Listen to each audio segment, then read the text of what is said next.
এটা অনেক ডিস্টার্ব করবে। আপনি এরকম এই যে লাইভ করবেন, ভিডিও করবেন, আপনার পেছনের যে ভাই বসে আছেন তাদেরকে ডিস্টার্ব করবে। বরং আপনি আমার দিকে তাকান। আর আমাকে আলহামদুলিল্লাহ বেশ লম্বা সময় দেওয়া হয়েছে, আর আপনারা এখানে সবাই খুব ব্যস্ত। আপনাদের ব্যস্ততা মুখর মূল্যবান সময়গুলো থেকে স্যাক্রিফাইস করে আপনারা এসছেন। ঘন্টাখানিক যদি আমরা একটা টপিকের উপর কথা বলি, আমার মনে হয় আমরা 1-to-1 কানেক্টিভিটি করি। মাশাআল্লাহ, এই তো সবাই মোবাইল পকেটে রেখে দিয়েছেন। মাশাআল্লাহ, তাবারাকাল্লাহ, আলহামদুলিল্লাহ। আমি হলের মধ্যে কোনো মুভমেন্ট যাতে না হয়, কারণ যখন আলোচনায় ঢুকে যাব আমি চাইবো যে টপিকটা শুরু করে দিয়ে শেষ করে দিতে। এই যে মাঝখান দিয়ে ওঠা বসা, হাঁটা চলা, no movement is allowed in the hall room. I request again, আমি আবারও বলছি, আমরা যেন কোনো চলাফেরা মুভমেন্ট না করি হলের মাঝখানে। সবাই বসে যাই মেহেরবানি করে। যারা ভিডিও ধারণ করছেন শুধু ওনারাই মুভমেন্ট করবেন ইনশাআল্লাহ বিইذনিল্লাহ। সবাই বসে যাই। সম্মানিত সুধী, ইনডোর হল রুমে কথা বলতে আমি খুব স্বাচ্ছন্দ্য বোধ করি, কারণ মাঠের প্রোগ্রামের আমাদের কিছু ব্যাড এক্সপিরিয়েন্স আছে। গত বছর 8টা বিভাগে 8টা প্রোগ্রাম করার সুযোগ আমার হয়েছিল। তো সেখানে যেটা হয়, লক্ষ লক্ষ মানুষের মিলন মেলা হয়, এত ক্রাউড হয়, সেখানে বসুন বসুন, থামুন, শান্ত হন, এগুলো বলতে বলতে আধা ঘন্টা চলে যায়। কিন্তু ইনডোর প্রোগ্রামে আলহামদুলিল্লাহ সবাই খুব মনোযোগ দিয়ে একটা সুন্দর পরিবেশে কথা শুনবার সুযোগ হয়। সো এই যে পুরো এনভায়রনমেন্ট, এটাকে আমরা যেন কাজে লাগাই। আমরা শুরু করছি। আমি যে টপিকটা নিয়ে আজকে আলোচনা করব সেটা হচ্ছে prophetic mindset through the lens of সিরা or through the lens of সুন্নাহ।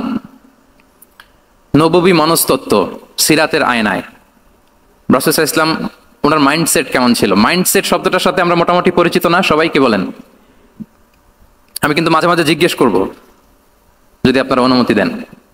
আর প্রশ্ন করার পরে যদি আপনারা উত্তর দেন, তাহলে আমি বুঝবো যে খুব বুঝতেছেন আপনারা আমার আলোচনা, ধরতে পারতেছেন পয়েন্টগুলো। মাইন্ডসেট শব্দটার সাথে আমরা পরিচিত কিনা সবাই? মাইন্ডসেট মানে কি? মনস্তত্ত্ব, তাই তো? মনস্তত্ত্ব, মানুষের মেন্টাল অ্যাটিটিউড, সে যেভাবে ভাবে, যেভাবে চিন্তা করে।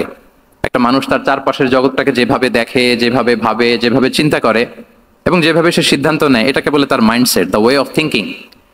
তো রাসূলুল্লাহ সাল্লাল্লাহু আলাইহি ওয়া সাল্লামের মাইন্ডসেট কেমন ছিল? তিনি বিভিন্ন সিচুয়েশনে কিভাবে সিচুয়েশনটাকে ডিল করতেন? ওনার অ্যাপ্রোচ কেমন ছিল? কোন পরিস্থিতিতে কিভাবে রিয়্যাক্ট করতেন, কিভাবে রেসপন্স করতেন, কিভাবে থিঙ্ক করতেন, কিভাবে ডিসিশন মেকিং করতেন?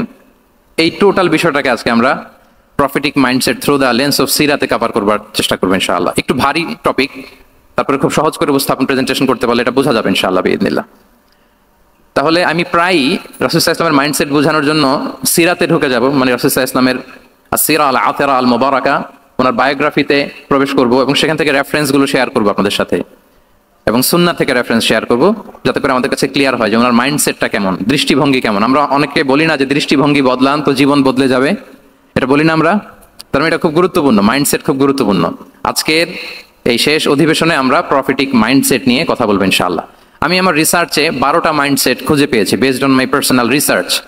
আরও কিছু মাইন্ডসেট থাকতে পারে, কিন্তু মেইনলি ঘুরে ফিরে এই 12টার মধ্যেই সীমাবদ্ধ রাসূল সাল্লাল্লাহু আলাইহি ওয়াসাল্লামের মাইন্ডসেট। সেই 12টা মাইন্ডসেট কি কি, আমি পয়েন্টগুলো উল্লেখ করে আমি মূল আলোচনাতে প্রবেশ করছি। প্রথম হচ্ছে গড সেন্ট্রিক মাইন্ডসেট, 2 নম্বরে ভিশন ওরিয়েন্টেড, 3 নম্বরে উইজডম ড্রিভেন, 4 নম্বরে রিফর্ম সেন্ট্রিক, 5 নম্বরে ওপেন মাইন্ডেড, 6 নম্বর এন্টারপ্রেনাল, 7 নম্বর কনসিডারেট, 8 নম্বর ট্রান্সপারেন্ট, 9 নম্বর এপ্রিসিয়েটিভ, 10 নম্বর হচ্ছে ফ্লেক্সিবল, 11 নম্বর অপটিমিস্টিক, 12 নম্বর হচ্ছে রেজিলিয়েন্ট।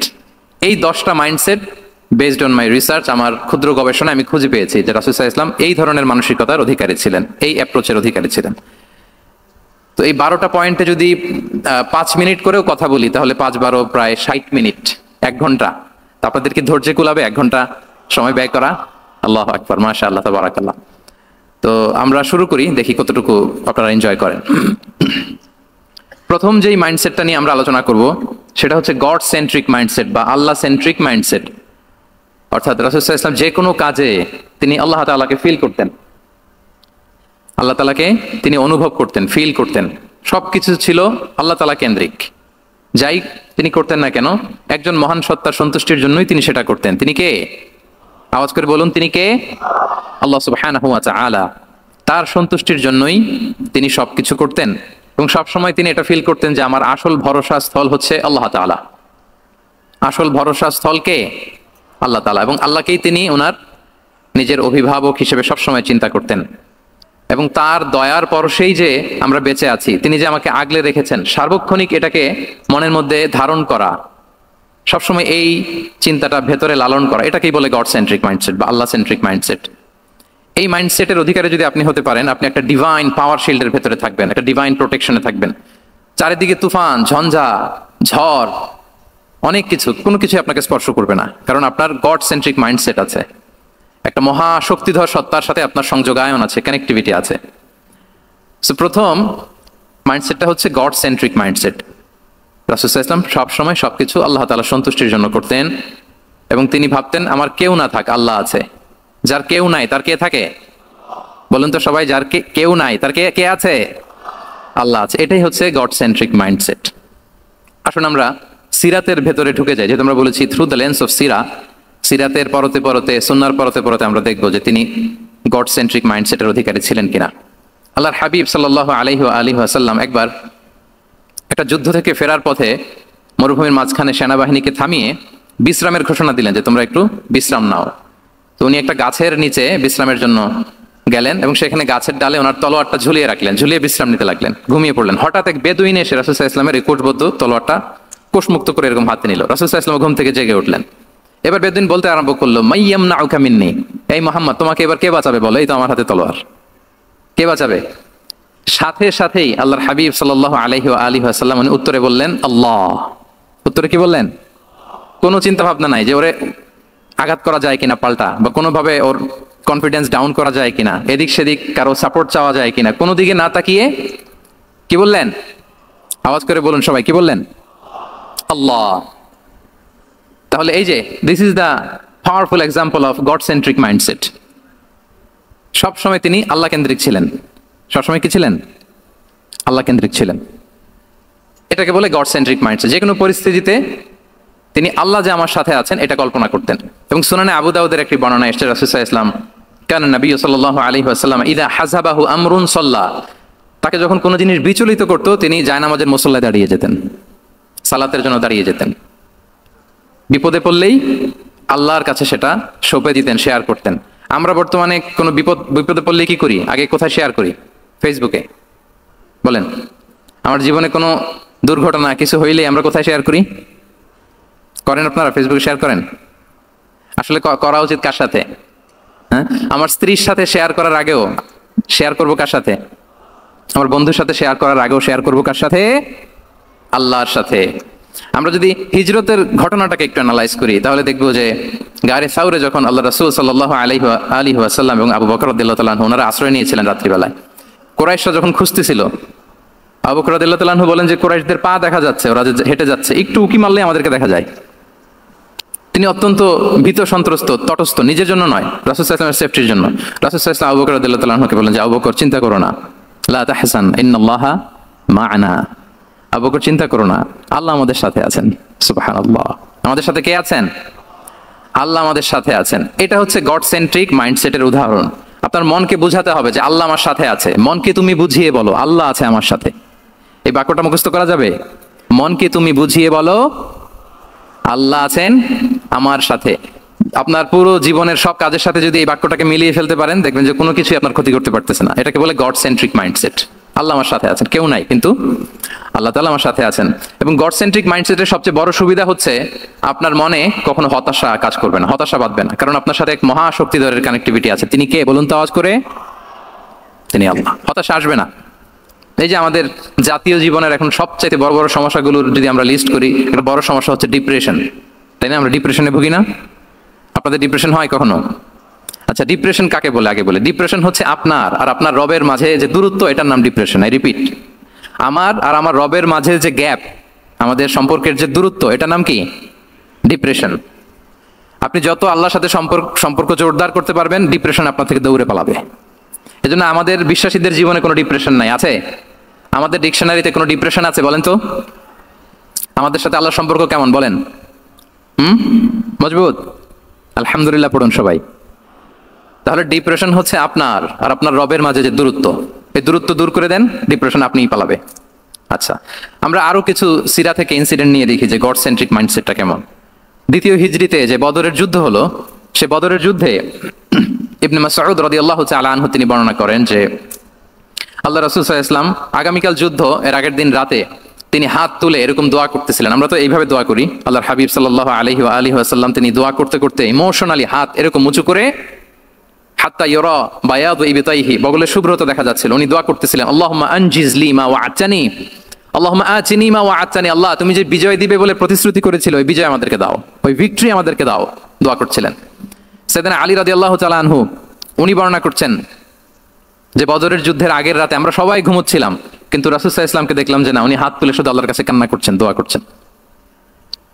আবু বকর রাদিয়াল্লাহু তাআলা আনহু উনি বলেন যে আমি যে দেখলাম যে তিনি ফজর পর্যন্ত দোয়া চালিয়েই যাচ্ছিলেন, দোয়া চালিয়েই যাচ্ছিলেন, দোয়া কন্টিনিউ করছিলেন তিনি। এবং দোয়া করতে করতে রাসূল সাল্লাল্লাহু আলাইহি ওয়াসাল্লাম এতটাই ইমোশনাল হয়ে গেলেন যে ওনার গায়ের চাদরটা নিচে পড়ে গেল।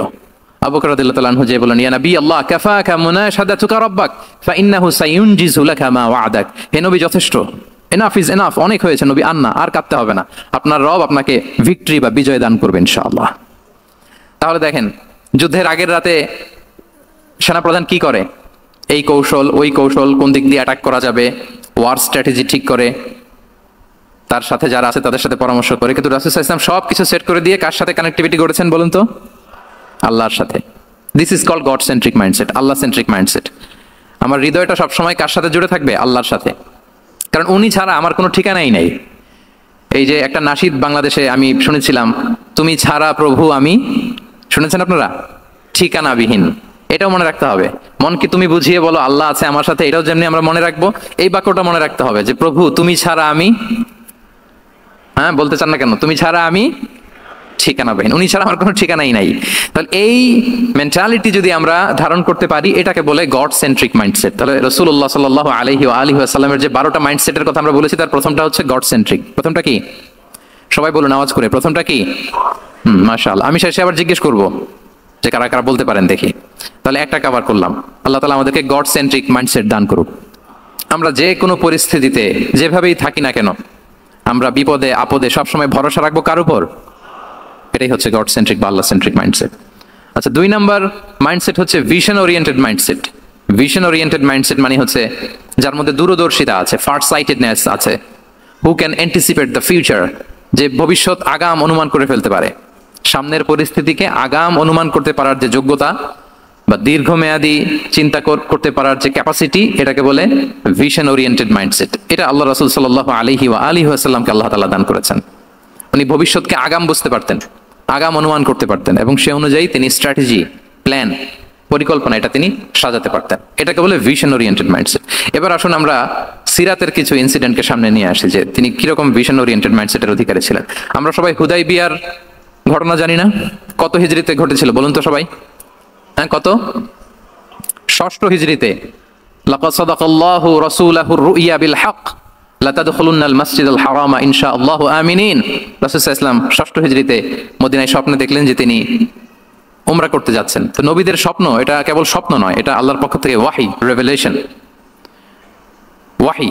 তো সেই হিসেবে তিনি 1400 সাহাবা নিয়ে উমরা করতে চলে গেলেন মক্কায়, কিন্তু মক্কাবাসী ঢুকতে দিল না, থামিয়ে দেয়া হলো। তো তখন একটা চুক্তি হয়েছিল, ভাইজান mobile should be in pocket. এই যে আপনি বলেছিলাম যে অডিয়েন্সে আমরা কেউ ভিডিও ধারণ করবো না ইনশাআল্লাহ, আপনারা কথা দিয়েছিলেন আমরা 1-to-1 brain to brain connection করবো, ভিডিও করবেন না প্লিজ। তাহলে উমরা করতে গেলেন 1400 সাহাবী। 1400 সাহাবী যখন উমরা করতে গেলেন, উমরা করতে দেয়া হলো না। তখন একটা চুক্তি করা হলো। ওই চুক্তিতে বলা হলো, রাসূল সাল্লাল্লাহু আলাইহি ওয়াসাল্লাম লিখতে বললেন যে লিখো মিন মুহাম্মদ রাসূলুল্লাহ, আল্লাহ রাসূল মুহাম্মদের পক্ষ থেকে কুরাইশদের সাথে এই চুক্তি। কুরাইশরা আপত্তি করলো যে না, শুধু মুহাম্মদ লেখা যাবে, রাসূলুল্লাহ লেখা যাবে না, কারণ তুমি যে রাসূলুল্লাহ, আল্লাহ রাসূল, এটা যদি আমরা মেনে নেই তাহলে তোমার সাথে আর আমাদের দ্বন্দ্ব কিসের, আমরা তো ভাই ভাই হয়ে গেলাম। রাসূলুল্লাহ কাটো। সাহাবারা কেউ রাজি হয় না, বিশেষ করে ওমর ফারুক রাদিয়াল্লাহু তাআলা উনি রাজি হয় না, না না এটা কাটা যাবে না। রাসূল সাল্লাল্লাহু আলাইহি ওয়াসাল্লাম অনেক বলে কয়ে বুঝালেন যে না, দীর্ঘমেয়াদী চিন্তা করতে গেলে আমাদের এখন একটা শান্তি চুক্তির দরকার আছে, যাতে করে আমরা আমাদের গ্লোবাল নেভিগেশন সিস্টেম, দাওয়া সিস্টেমকে আরো স্ট্রং করতে পারি। অনেক বলে কয়ে রাসূলুল্লাহ কাটা হলো। এরপর তারা বলে চুক্তিতে লিখো যে এই বছর উমরা করতে দেয়া হবে না, এই বছর ফিরে যাবেন আপনারা সবাই। এটাও সাহাবারা রাজি হয় না, আল্লাহ রাসূল সাল্লাল্লাহু আলাইহি ওয়াসাল্লাম রাজি হলেন। আবার আরেকটা ক্লোজে লেখা হলো যে আগামী বছর আসলেও 3 দিনের বেশি থাকা যাবে না, সেটাও রাজি হয়ে গেল রাসূল সাল্লাল্লাহু আলাইহি ওয়াসাল্লাম। সাহাবারা রাজি হচ্ছেন না। এরপর মক্কা থেকে কোনো লোক মদিনায় গেলে মদিনাবাসী তাকে রাখতে পারবে না, ফেরত দিতে হবে। কিন্তু মদিনা থেকে কোনো লোক মক্কায় আসলে মক্কাবাসী তাকে ফেরত দিতে বাধ্য থাকবে না। দেখেন, একটার পর একটা মুসলমানদের বিরুদ্ধে সব ক্লোজ যাচ্ছে। কোন সাহাবীরাই রাজি হচ্ছেন না, কিন্তু আল্লাহ রাসূল সাল্লাল্লাহু আলাইহি ওয়া আলিহি ওয়াসাল্লাম তিনি বললেন যে না, লিখো লিখো। উমর ফারুক রাদিয়াল্লাহু তাআলা আনহু এতটাই রাগান্বিত হলেন, তিনি প্রশ্ন করলেন, ইয়া রাসূলুল্লাহ, আলাইসা আনতা নাবিয়্যুন হক? আপনি এই যে কম্প্রোমাইজের পর কম্প্রোমাইজ করে যাচ্ছেন, আপনি কি সত্য নবী নন, সত্য রাসূল নন? আলাসনা আলা দীনিন হক, আমরা কি সত্যের উপর প্রতিষ্ঠিত নই? আলাইসাল কুরআনু কিতাবুন হক, তো সব যদি সত্য হয় আপনি কেন এগুলো মানছেন? রাসূল সাল্লাল্লাহু আলাইহি ওয়াসাল্লাম বললেন যে ওমর, তুমি বাদ সেদো না, মেনে নাও। মেনে নিলেন, এবং এই মেনে নেওয়াটাকে আল্লাহ ভিক্টরি বলে ঘোষণা দিলেন, বিজয় বলে। আল্লাহু আকবার। ইন্না ফাতাহনা লাকা ফাতহাম মুবিনা। এবং হুদাইবিয়ার এই সন্ধি থেকেই বেসিক্যালি মক্কা বিজয় ওইদিকে ত্বরান্বিত হয়েছে গতি প্রবাহটা। কারণ রাসূল সাল্লাল্লাহু আলাইহি ওয়াসাল্লাম অনেক দূর দেখেছেন, সাহাবারাই সামনের কিছু বিষয়ে তারা খেয়াল করছেন, কিন্তু রাসূলুল্লাহ সাল্লাল্লাহু আলাইহি ওয়া আলিহি ওয়াসাল্লাম তিনি অনেক দূর দেখতে পাচ্ছেন। আচ্ছা বলেন, 3 তলার উপর থেকে একজন একটা ভিউ দেখতে পায়, আর 30 তলা উপর থেকে আরেকজন একটা কন্ডোমিনিয়ামের উপর থেকে একটা পানোরামিক ভিউ দেখতে পায়। দুইজনের ভিউ দেখা কি একরকম হয়? বলেন, একরকম হবে? কখনোই হবে না। তাহলে 30 তলার উপর থেকে যিনি দেখবে তিনি একটা পানোরামিক ভিউ দেখবে, দ্য টোটাল সিনারিও তার কাছে ক্রিস্টাল ক্লিয়ার হবে, যেটা সাহাবা রিদওয়ানুল্লাহি তাআলা আলাইহিম আজমাইন ওনাদের কাছে ক্লিয়ার ছিল না। এবং ঠিকই এই যে এটা তো বেশি দিন স্থায়ীও হয়নি, 6ষ্ঠ হিজরি থেকে 8ম হিজরি, মাত্র 3 বছরের ব্যবধানে রাসূল সাল্লাল্লাহু আলাইহি ওয়াসাল্লাম যত রিজিওনাল সুপার পাওয়ার ছিল, ওয়ার্ল্ড সুপার পাওয়ার ছিল, পার্সিয়ান এম্পায়ার, তারপর Roman empire, Byzantine empire, Egyptian empire, সব এম্পায়ারদের কাছে চিঠি পাঠিয়েছেন, সালামুন আলা মান ইত্তাবা আল হুদা আসলিম তাসলাম। এবং ইসলামের এক্সপান্ড হয়েছে, ওনার গ্লোবাল নেভিগেশন সিস্টেম উনি চালু করেছেন। এর কারণ কি? উনি ছিলেন ভিশন ওরিয়েন্টেড মাইন্ডসেটের অধিকারী, দূরদর্শী, অনেক দূর দেখতে পেতেন, অনেক দূর তিনি দেখতে পেতেন, দীর্ঘমেয়াদী তিনি পরিকল্পনা করতে পারতেন। এটা হচ্ছে ভিশন ওরিয়েন্টেড মাইন্ডসেট যারা হয় তাদের ক্যারেক্টারিস্টিক্স বা ফিচার। আরো একটা উদাহরণ দেই, আপনারা কি বলতে পারেন যে আবিসিনিয়াতে নবুয়তি কত সালে সাহাবারা হিজরতে গিয়েছিল? বলতে পারবেন কেউ? হ্যাঁ, নবুয়তি কত সালে? 5ম সালে। হ্যাঁ, নবুয়তি 5ম বছর ওনারা আবিসিনিয়াতে, বর্তমানে যেটা ইথিওপিয়া বা ইরিত্রিয়া, সেখানে সাহাবারা হিজরতে গিয়েছিলেন। এবং আবিসিনিয়াতে এই যে হিজরতে গেল, তারা সবাই মিলে ফিরে এসেছিল মদিনায় কবে? এটা কি কেউ জানেন? যদি কেউ জানেন হাত তুলে আওয়াজ করে একটু বলতে হবে, একটু ইন্টারেক্টিভ সেশন হোক দেখি। আবিসিনিয়ায় যারা হিজরতে গিয়েছিলেন সব শেষে দল বল সহ সবাই পার্মানেন্টলি মদিনায় শিফট করেছেন কবে? জি, আল্লাহু আকবার, মাশাআল্লাহ মাশাআল্লাহ। বসুন। খায়বার বিজয়ের দিন এসেছিলেন। আবিসিনিয়াতে যারা হিজরতে গিয়েছিলেন তারা মদিনায় ব্যাগ এন্ড ব্যাগেজ সবকিছু নিয়ে খায়বার বিজয়ের সময়, মানে 7ম হিজরিতে এসেছিলেন। তো রাসূল সাল্লাল্লাহু আলাইহি ওয়াসাল্লাম যখন মক্কা থেকে মদিনায় হিজরত করলেন, সব সাহাবারা মদিনায় চলে আসছেন। মদিনায় এখন একটা ইসলামিক সোসাইটি, ইসলামিক স্টেট। বদরের যুদ্ধে মুসলমানদের বিজয়, খন্দকে বিজয়, খন্দক তো 5মে। তারপরে ওনারা কেন আসে না বলেন তো? আসেনি। 7ম হিজরিতে এসেছেন। জাফর রাদিয়াল্লাহু তাআলা আনহুর নেতৃত্বে, সাইয়েদনা আলী রাদিয়াল্লাহু তাআলা আনহুর আপন ভাই, বড় ভাই, ওনার নেতৃত্বে যখন 7ম হিজরিতে প্রায় ওখানে যাওয়ার 15 বছর পর যখন তারা সবাই ফিরলেন, রাসূল সাল্লাল্লাহু আলাইহি ওয়াসাল্লাম এত খুশি হলেন, তিনি বললেন, মা আদরি বিআইয়িহিমা আনা আফরাহ বিফাতহি খাইবার আও বিকুদুমি জাফর। আমি কোনটাতে বেশি খুশি আজকে আমি জানি না, খাইবার বিজয়ে বেশি খুশি না আমার ভাই জাফরকে পেয়ে বেশি খুশি। আল্লাহু আকবার, এত খুশি হয়েছিলেন। তো এখন এমনি তো মনে প্রশ্ন জাগে যে রাসূল সাল্লাল্লাহু আলাইহি ওয়াসাল্লাম যখন মদিনায় চলে আসলেন, কোরআনের আয়াতগুলো নাজিল হয়, সালাত ফরজ হলো, যাকাত আসলো, সব হলো, একটার পর একটা হচ্ছে, ইসলামিক স্টেট, তো ওনারাই কেন আবিসিনিয়াতে পড়ে আছেন? প্রশ্ন জাগে না? ওই সময় একটা ক্রাইসিস মোমেন্ট ছিল, তখন ওনারা গিয়েছিল আবিসিনিয়াতে, কিন্তু আসে না কেন? ওনারা এসেছেন 7ম হিজরিতে। কারণ আবিসিনিয়ায় কিছু মুসলিমদেরকে রেখে দেওয়া এটা রাসূলুল্লাহ সাল্লাল্লাহু আলাইহি ওয়াসাল্লামের প্ল্যান বি ছিল। কি ছিল? Plan B. রাসূল সাল্লাল্লাহু আলাইহি ওয়াসাল্লাম অপেক্ষা করছিলেন যে মদিনাকে প্রথমে ইন্টারনাল যত থ্রেট আছে এগুলো থেকে মুক্ত করতে হবে, এরপরে মদিনাকে যত এক্সটার্নাল থ্রেট আছে এগুলো থেকে মুক্ত করতে হবে। সব যখন মুক্ত করে উনি দেখলেন যে না, মদিনা সেফ জোন, এখন আর আলাদা একটা বেজ, একটা এক্সট্রা সেফ জোন বা এডিশনাল বেজ আমার কোথাও দরকার নাই, তখনই তিনি লোক পাঠালেন যে যাও, জাফরের নেতৃত্বে আবিসিনিয়ায় যারা হিজরত করেছে তারা সবাই মদিনায় চলে আসো। সুবহানাল্লাহি বিহামদি। তাহলে একটা প্ল্যানে কাজ করতেন না, আমরা তো এরকম করি, একটাই প্ল্যান। প্ল্যান কয়টা? এটা যদি ওয়ার্ক না করে শেষ, আমও নাই, সালাও নাই। কিন্তু রাসূলুল্লাহ সাল্লাল্লাহু আলাইহি ওয়া আলিহি ওয়াসাল্লামের প্ল্যান এ ছিল, প্ল্যান বি ছিল, প্ল্যান সি ছিল। প্ল্যান এ ওয়ার্ক না করলে প্ল্যান বি তে যেতেন, বি ওয়ার্ক না করলে সি তে যেতেন, এইভাবে তিনি কাজ করতেন। তাহলে এটা হচ্ছে বেসিক্যালি ভিশন ওরিয়েন্টেড মাইন্ডসেটের অধিকারী যারা, তারা এটা করে, যারা ফিউচারকে অ্যান্টিসিপেট করতে পারে, আগাম অনুভব করতে পারে যে কি হতে পারে সামনে। এই যে বাংলাদেশের বিভিন্ন প্ল্যান পরিকল্পনা আমরা দেখা যায় যে এখান দিয়ে একটা ব্রিজ করে পরে ভাঙতে হয়, রাস্তা একটা তৈরির পরে ভাঙতে হয়, কোথায় এক টানেল হয়ে আছে প্রতি মাসে মাসে এখন লস হয়, তারপর 1 ঘন্টা বৃষ্টি হলে পুরো ঢাকা শহর এটা বন্যা হয়ে যায়। এগুলো হচ্ছে একাধিক প্ল্যান না থাকা, ভিশনারি অ্যাটিটিউডের অধিকারী না হওয়ার কারণে এই ঝামেলাগুলো আমাদের হচ্ছে। তো প্রফেটিক সিরার এই প্রফেটিক মাইন্ডসেট থেকে আমাদের নেয়ার বিষয় হচ্ছে এটা যে আমাদেরকে ভিশনারি অ্যাটিটিউডের হতে হবে। রাসূল সাল্লাল্লাহু আলাইহি ওয়াসাল্লাম ভিশন ওরিয়েন্টেড মেন্টালিটির ছিলেন। আগাম আজ থেকে 50 বছর পরে বাংলাদেশে কি ক্রাইসিস হতে পারে, আজ থেকে ঠিক 100 বছর পরে বাংলাদেশে কি হতে পারে, ওই রোড ম্যাপকে সামনে রেখে আমাদেরকে প্ল্যান করতে হবে। এটাকে বলে ভিশন ওরিয়েন্টেড মাইন্ডসেটের অধিকারী হওয়া। তাহলে 12টা মাইন্ডসেটের কয়টা আমরা কভার করলাম বলেন তো? প্রথমটা কি ছিল? গড সেন্ট্রিক বা আল্লাহ সেন্ট্রিক। দ্বিতীয়টা ভিশন ওরিয়েন্টেড মাইন্ডসেট। 3 নাম্বার হচ্ছে উইজডম ড্রিভেন মাইন্ডসেট। উইজডম মানে হচ্ছে প্রজ্ঞা। প্রজ্ঞা কি? জ্ঞান আর কমন সেন্স দুইটা একসাথে হইলে ওটার প্রজ্ঞা বলে। when the knowledge and common sense join together it reflects as wisdom। আপনার জ্ঞান এবং আপনার কমন সেন্স একসাথে হইলে ওটা উইজডম হয়ে যায়। রাসূল সাল্লাল্লাহু আলাইহি ওয়াসাল্লাম ছিলেন প্রজ্ঞায় সমৃদ্ধ এক মননের অধিকারী। ওনার সব কিছুতেই প্রজ্ঞা ছিল। উইজডম ইন গিভিং অ্যাডভাইস, উপদেশ দেওয়ার সময় ছিল প্রজ্ঞা। উইজডম ইন পলিসি মেকিং এর সময় সেখানে প্রজ্ঞা ছিল। Wisdom in action strategic plan, কোন স্ট্র্যাটেজিক প্ল্যানের ক্ষেত্রে প্রজ্ঞা ছিল। রাসূল সাল্লাল্লাহু আলাইহি ওয়াসাল্লাম একই প্রশ্নের উত্তর এক একজনকে এক এক ভাবে দিতেন। অনেক সাহাবারা জিজ্ঞেস করতেন যে রাসূলুল্লাহ একই প্রশ্ন, একে বললেন এইটা, ওরে বললেন ওইটা, ওরে বললেন আরেকটা, এটা কেন? রাসূল সাল্লাল্লাহু আলাইহি ওয়াসাল্লাম বললেন যে আমি জানি ওর কিসে ঘাটতি, আমি জানি ওর কি প্রয়োজন, আমি জানি ওকে কোন নাসিহাটা দিলে কাজ করবে, ফলে এক একজনকে আমি এক এক ভাবে ক্লারিফাই করেছি। আল্লাহু আকবার। This is called wisdom. আচ্ছা, উইজডম, রাসূল সাল্লাল্লাহু আলাইহি ওয়াসাল্লাম যে উইজডম ড্রিভেন মাইন্ডসেটের অধিকারী ছিলেন এটা কয়েকটা এক্সাম্পল আমরা সিরাত থেকে দেখি। মক্কায় বিজয় হয়েছে কত হিজরিতে? কত? অষ্টম হিজরিতে যখন মক্কা বিজয় হলো তখন রাসূল সাল্লাল্লাহু আলাইহি ওয়াসাল্লাম আম্মা জান আয়েশার সাথে গল্প করছিলেন আর বলছিলেন, আয়েশা লাউলা হাদাসাতু আহদি কওমিকা বিল কুফরি লানাকাতুল কাবাতা ওয়ালা জাআলতুহা আলা আসাসি ইব্রাহিম।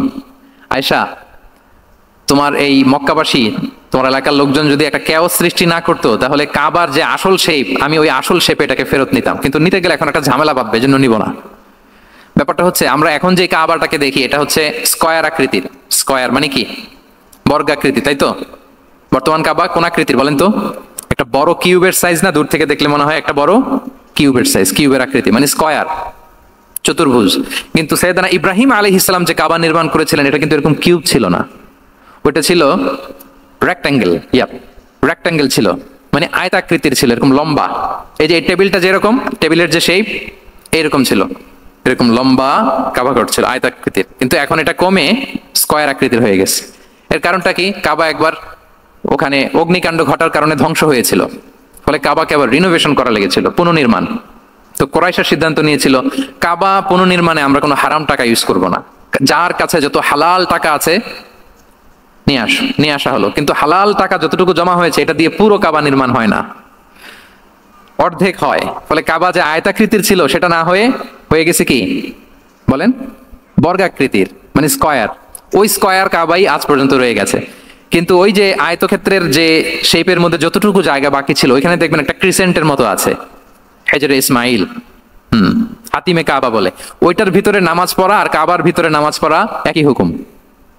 ওইটার ভিতরে নামাজ পড়া আর কাবার ভিতরে নামাজ পড়া কি একই হুকুম। ফলে ওই হাতিমের ভেতরে ফরজ সালাত আদায় হয় না, নফল সুন্নাত পড়া যায়।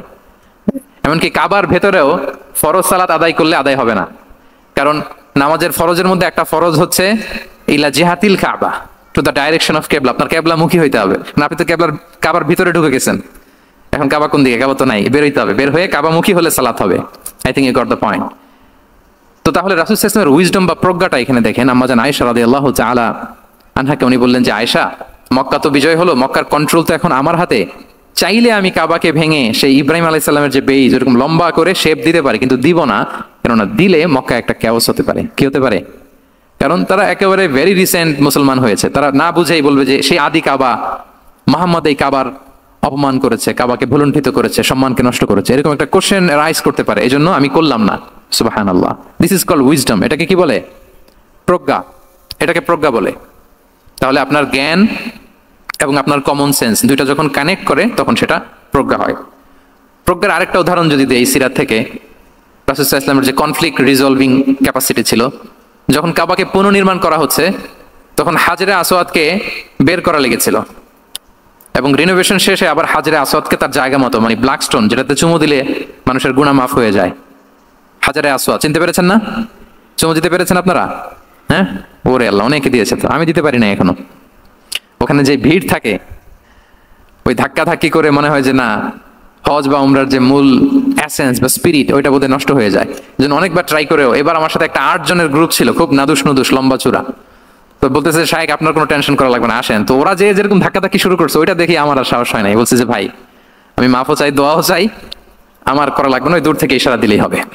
তো এটা অনেকে ভুল করে ফেলে। অনেক বোনেরা যাদের জন্য হেজাব নিকাব মেনটেন করা হচ্ছে ফার্স, পর্দার কোনো বালাই নাই, পুরুষের সাথে ধাক্কা ধাক্কি করে তার শরীর মিশে যাচ্ছে, গা মিশে যাচ্ছে, ধাক্কা ধাক্কি করে একটা সুন্নতের জন্য ফরজকে স্যাক্রিফাইস করে ফেলতেছে। মানে ফোকাস ঠিক নাই আর কি, কোথায় যে কোনটা করতে হবে ওইটাই ভুলে গেছে। তো এই হাজরে আসওয়াদ পাথরকে আবার জায়গা মতো রাখতে হবে। এখন কে রাখবে এই নিয়ে মারামারি মক্কায়। বড় বড় 4টা গোত্র বলে, এই গোত্র বলে আমি রাখবো, এই গোত্র বলে আমি রাখবো, আরেক গোত্র বলে রক্তের গঙ্গা বইয়ে দেবো মক্কায়, কিন্তু এই সম্মান অন্যকে নিতে দিব না, কারণ ইটস ভেরি প্রেস্টিজিয়াস ইস্যু। আমাদের গোত্র এই ব্ল্যাক স্টোন হাজরে আসওয়াদকে নিয়ে জায়গা মতো রেখেছে, এটা কাউকে দিব না। তো সবাই যখন মারমুখী, তখন আল্লাহ রাসূল সাল্লাল্লাহু আলাইহি ওয়া আলিহি ওয়াসাল্লাম তিনি সমাধান দিলেন যে মারামারির দরকার নাই, একটা চাদর নিয়ে আসো। নিয়ে আসা হলো। 4 গোত্রের 4 লিডারকে বললেন চাদরের 4 কোণা ধরো। 4 জন 4 কোণা ধরলো। রাসূল সাল্লাল্লাহু আলাইহি ওয়াসাল্লাম তিনি পাথরটা নিয়ে মাঝখানে রাখলেন। এবার 4 নেতাকে বললো আসো, জাতীয় 4 নেতা চলে আসো, কাবার সামনে চলে আসলো। এরপরে আল্লাহ রাসূল সাল্লাল্লাহু আলাইহি ওয়াসাল্লাম ওনার মোবারক হাত দিয়ে, বরকতময় হাত দিয়ে হাজরা আসওয়াদকে নিয়ে নিজ হাতে রাখলেন। এবার সবাই হ্যাপি, কারণ অংশগ্রহণ করতে পারছে। আসলে মূল স্ট্যাটাস কিন্তু চলে গেছে রাসূলের দিকে, নাকি? ওরা তো এটা টাচও করতে পারেনি, পারছে? ওরা চাদর ধরেই হ্যাপি, কিন্তু পাথরটা ধরেছিল কে? রাসূল সাল্লাল্লাহু আলাইহি ওয়াসাল্লাম। চাদরে রেখেছিল কে? রাসূল সাল্লাল্লাহু আলাইহি ওয়াসাল্লাম। চাদর থেকে নিয়ে আবার কাবা ঘরে সেট করেছিল কে? রাসূলুল্লাহ সাল্লাল্লাহু আলাইহি ওয়া আলিহি ওয়াসাল্লাম। এভাবে উনি কনফ্লিক্ট রিজলভ করতেন থ্রু হিজ উইজডম, ওনার প্রজ্ঞার মধ্য দিয়ে। আমরা যদি তায়েফের ঘটনা দেখি, রক্তাক্ত হয়েছেন, পাহাড়রক্ষী ফেরেশতারা এসে বলেছে রাসূলুল্লাহ জাস্ট অর্ডার করেন, আমরা কলাপস করব এমন ভাবে the entire Taif city will be collapsed, একেবারে স্ম্যাশ করে দিব, পাউডার হয়ে যাবে। রাসূল সাল্লাল্লাহু আলাইহি ওয়াসাল্লাম বললেন না, বাল আরজু আন ইউখরিজাল্লাহু মিন আসলাবিহিম মান ইয়াবুদুল্লাহ ওয়াহদাহু ওয়া লা ইউশরিকু বিহি শাইআ। তিনি বললেন না, ওদেরকে ধ্বংস করে দিও না, ওদেরকে ধ্বংস করলে লা ইলাহা পড়বে কে? সুবহানাল্লাহ। কি উইজডম ড্রিভেন ছিলেন উনি। উনি বলেন যে আমি আশা করি, প্রত্যাশা রাখি, দোয়া করি যে ওরা আমাকে প্রত্যাখ্যান করেছে, কিন্তু ওদের যে নেক্সট জেনারেশন ওরা সাক্ষী দেবে আশহাদু আল্লা ইলাহা ইল্লাল্লাহ ওয়া আশহাদু আন্না মুহাম্মাদার রাসূলুল্লাহ। এবং তাই হয়েছে। এখন তায়েফে যান, চারদিক থেকে আল্লাহু আকবার ধ্বনিতে মুখরিত তায়েফ, এবং এত চমৎকার শহর, এটা একটা টুরিস্ট ডেস্টিনেশন হয়ে গেছে। সৌদি আরবিয়াতে যারা যায়, তায়েফ না গেলে লোকদের ভালো লাগে না। ঠান্ডা, সবুজ শ্যামল, রেইনফল হয়, ফলমূল পাওয়া যায়। আব্দুল্লাহ ইবনে আব্বাস রাদিয়াল্লাহু তাআলা আনহুর স্মৃতিধন্য মসজিদ আছে, অনেকগুলো ইউনিভার্সিটি আছে, ইসলামিক ইনস্টিটিউশন আছে। এই যে নয়নাভিরাম তায়েফ, এটা রাসূল সাল্লাল্লাহু আলাইহি ওয়াসাল্লামের উইজডমের ফসল, ঠিক কিনা বলেন? ওই দিন যদি রাগের চোটে বলতো যে হ্যাঁ দাও, স্ম্যাশ করে দাও, তাইলে এই যে যারা শাহাদা পড়েছে, মুসলিম হয়েছে, এটা কিন্তু হতো না। তাহলে এটা হচ্ছে রাসূল সাল্লাল্লাহু আলাইহি ওয়াসাল্লামের প্রজ্ঞার একটা উদাহরণ। আর একটা উদাহরণে যাই। রাসূল সাল্লাল্লাহু আলাইহি ওয়াসাল্লাম যখন আকাবার দ্বিতীয় শপথ করে ফেললেন ইয়াসরিববাসীর সাথে, তখনও মদিনা হয়নি। তো তখন মদিনাবাসী বললো যে রাসূলুল্লাহ আপনি তো এখনো হিজরত করবেন না, তো আমাদেরকে কোরআন শিখাবে কে, সালাত শিখাবে কে? আপনি একজন দায়ী পাঠান, আমাদের সাথে একজন টিচার দেন। রাসূল সাল্লাল্লাহু আলাইহি ওয়াসাল্লাম তখনও মদিনাতে হিজরতে যাননি, আমাদের সাথে একজন দায়ী পাঠাবেন। তো রাসূল সাল্লাল্লাহু আলাইহি ওয়াসাল্লাম একজনকে দায়ী হিসেবে পাঠিয়েছিলেন। বলেন ওই দায়ীর নাম কি? কি নাম?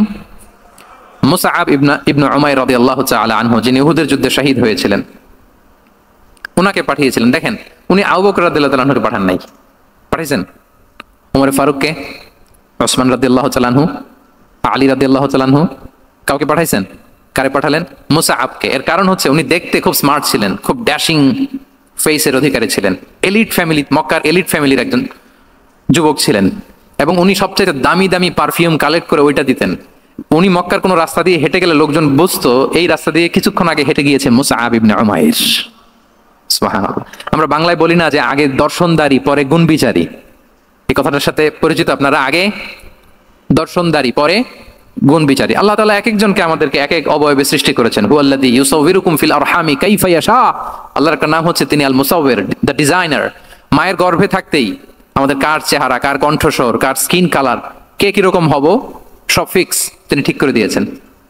এটা আল্লাহর দেয়া। কিন্তু রাসূল সাল্লাল্লাহু আলাইহি ওয়াসাল্লামের উইজডমের ব্যাপার হচ্ছে তিনি আবু বকর রাদিয়াল্লাহু তাআলা আনহু, ওমর রাদিয়াল্লাহু তাআলা আনহু, ওসমান আলী কাউকে চুজ না করে কাকে পাঠালেন? মুসআব ইবনে উমাইরকে। যে তাকে দেখলেই সবাই আগে পাগল হয়ে যায়, মানে ইমপ্রেস হয়ে যায়। হ্যাঁ, ফার্স্ট ইমপ্রেশনটা তার খুব ভালো, খুব ভালো। উনি মুসআব ইবনে উমাইরকে পাঠালেন এবং যেই প্ল্যান সেই কাজ। উনি যে পুরো মদিনা কাঁপায় ফেলছেন মাশাআল্লাহ। মদিনার ঘরে ঘরে উনি ইসলামের বার্তা পৌঁছে দিয়েছেন এবং স্বয়ং রাসূলুল্লাহ সাল্লাল্লাহু আলাইহি ওয়াসাল্লামের আগে তিনি মদিনাতে জুমার নামাজ পড়েছিলেন। কারণ জুমার বিধান আসছে, কিন্তু মক্কা এমন একটা ল্যান্ড যেখানে এখনো জুমা পড়া আবশ্যক হয় নাই, চারদিকে কুফর বেষ্টিত। তো রাসূল সাল্লাল্লাহু আলাইহি ওয়াসাল্লাম লোক পাঠিয়েছেন যে জুমার বিধান এসছে, মুসাব তুমি কিন্তু মদিনায় যারা আছে তাদেরকে নিয়ে জুমা পড়ে ফেলো। তো মুসাব রাদিয়াল্লাহু তাআলা আনহু স্বয়ং রাসূলুল্লাহ সাল্লাল্লাহু আলাইহি ওয়াসাল্লামের আগে রাসূল সাল্লাল্লাহু আলাইহি ওয়াসাল্লামের পারমিশন নিয়ে মদিনাতে জুমা কায়েম করে ফেলছে। সুবহানাল্লাহ, এত আস্তে বললে হবে? সুবহানাল্লাহি ওয়া বিহামদিহি।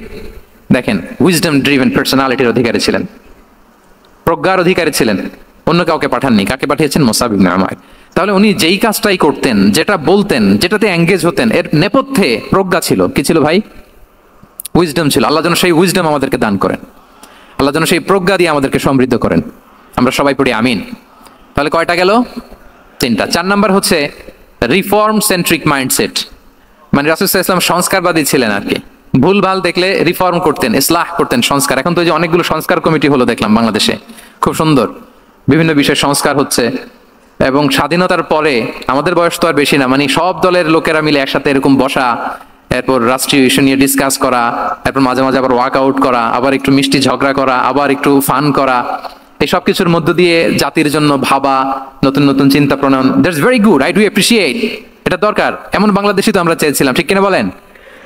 এই যে রিফর্ম হচ্ছে, এটা অ্যাপ্রিসিয়েবল।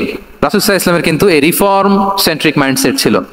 অন্যায় দেখলে, ভুলভাল দেখলে, অসঙ্গতি দেখলে, ইনকনসিস্টেন্সি দেখলে শুধরে দিতেন। শুদ্ধাচার অভিযান চালিয়েছেন মক্কাতেও মদিনাতেও, রিফর্ম করতেন। সব খারাপকে তিনি ভালো দিয়ে পরিবর্তন করে দিতেন। আসুন সিরাতের আয়নায়, থ্রু দ্য লেন্স অফ সিরা আমরা দেখি কিভাবে পরিবর্তন করতেন। রাসূল সাল্লাল্লাহু আলাইহি ওয়াসাল্লামের একটা আদত বা হ্যাবিট ছিল, তিনি কোনো ব্যক্তি বা কোনো স্থানের কোনো বাজে নাম বা খারাপ নাম দেখলে এটা ভালো নামে চেঞ্জ করে দিতেন। মক্কা থেকে মদিনা হিজরতের আগে মদিনার নাম ছিল ইয়াসরিব। কি ছিল? ইয়াসরিব মানে হচ্ছে প্রতিশোধ বা নিন্দা বা ক্ষোভ বা ভর্ৎসনা, সবগুলোই খুব বাজে মিনিং ডিনোট করে। রাসূল সাল্লাল্লাহু আলাইহি ওয়াসাল্লাম বলেন, আমি যেই শহরে হিজরত করব এই শহরের নাম ক্ষোভ, এই শহরের নাম হিংসা। এটা হইতে পারে? বলেন।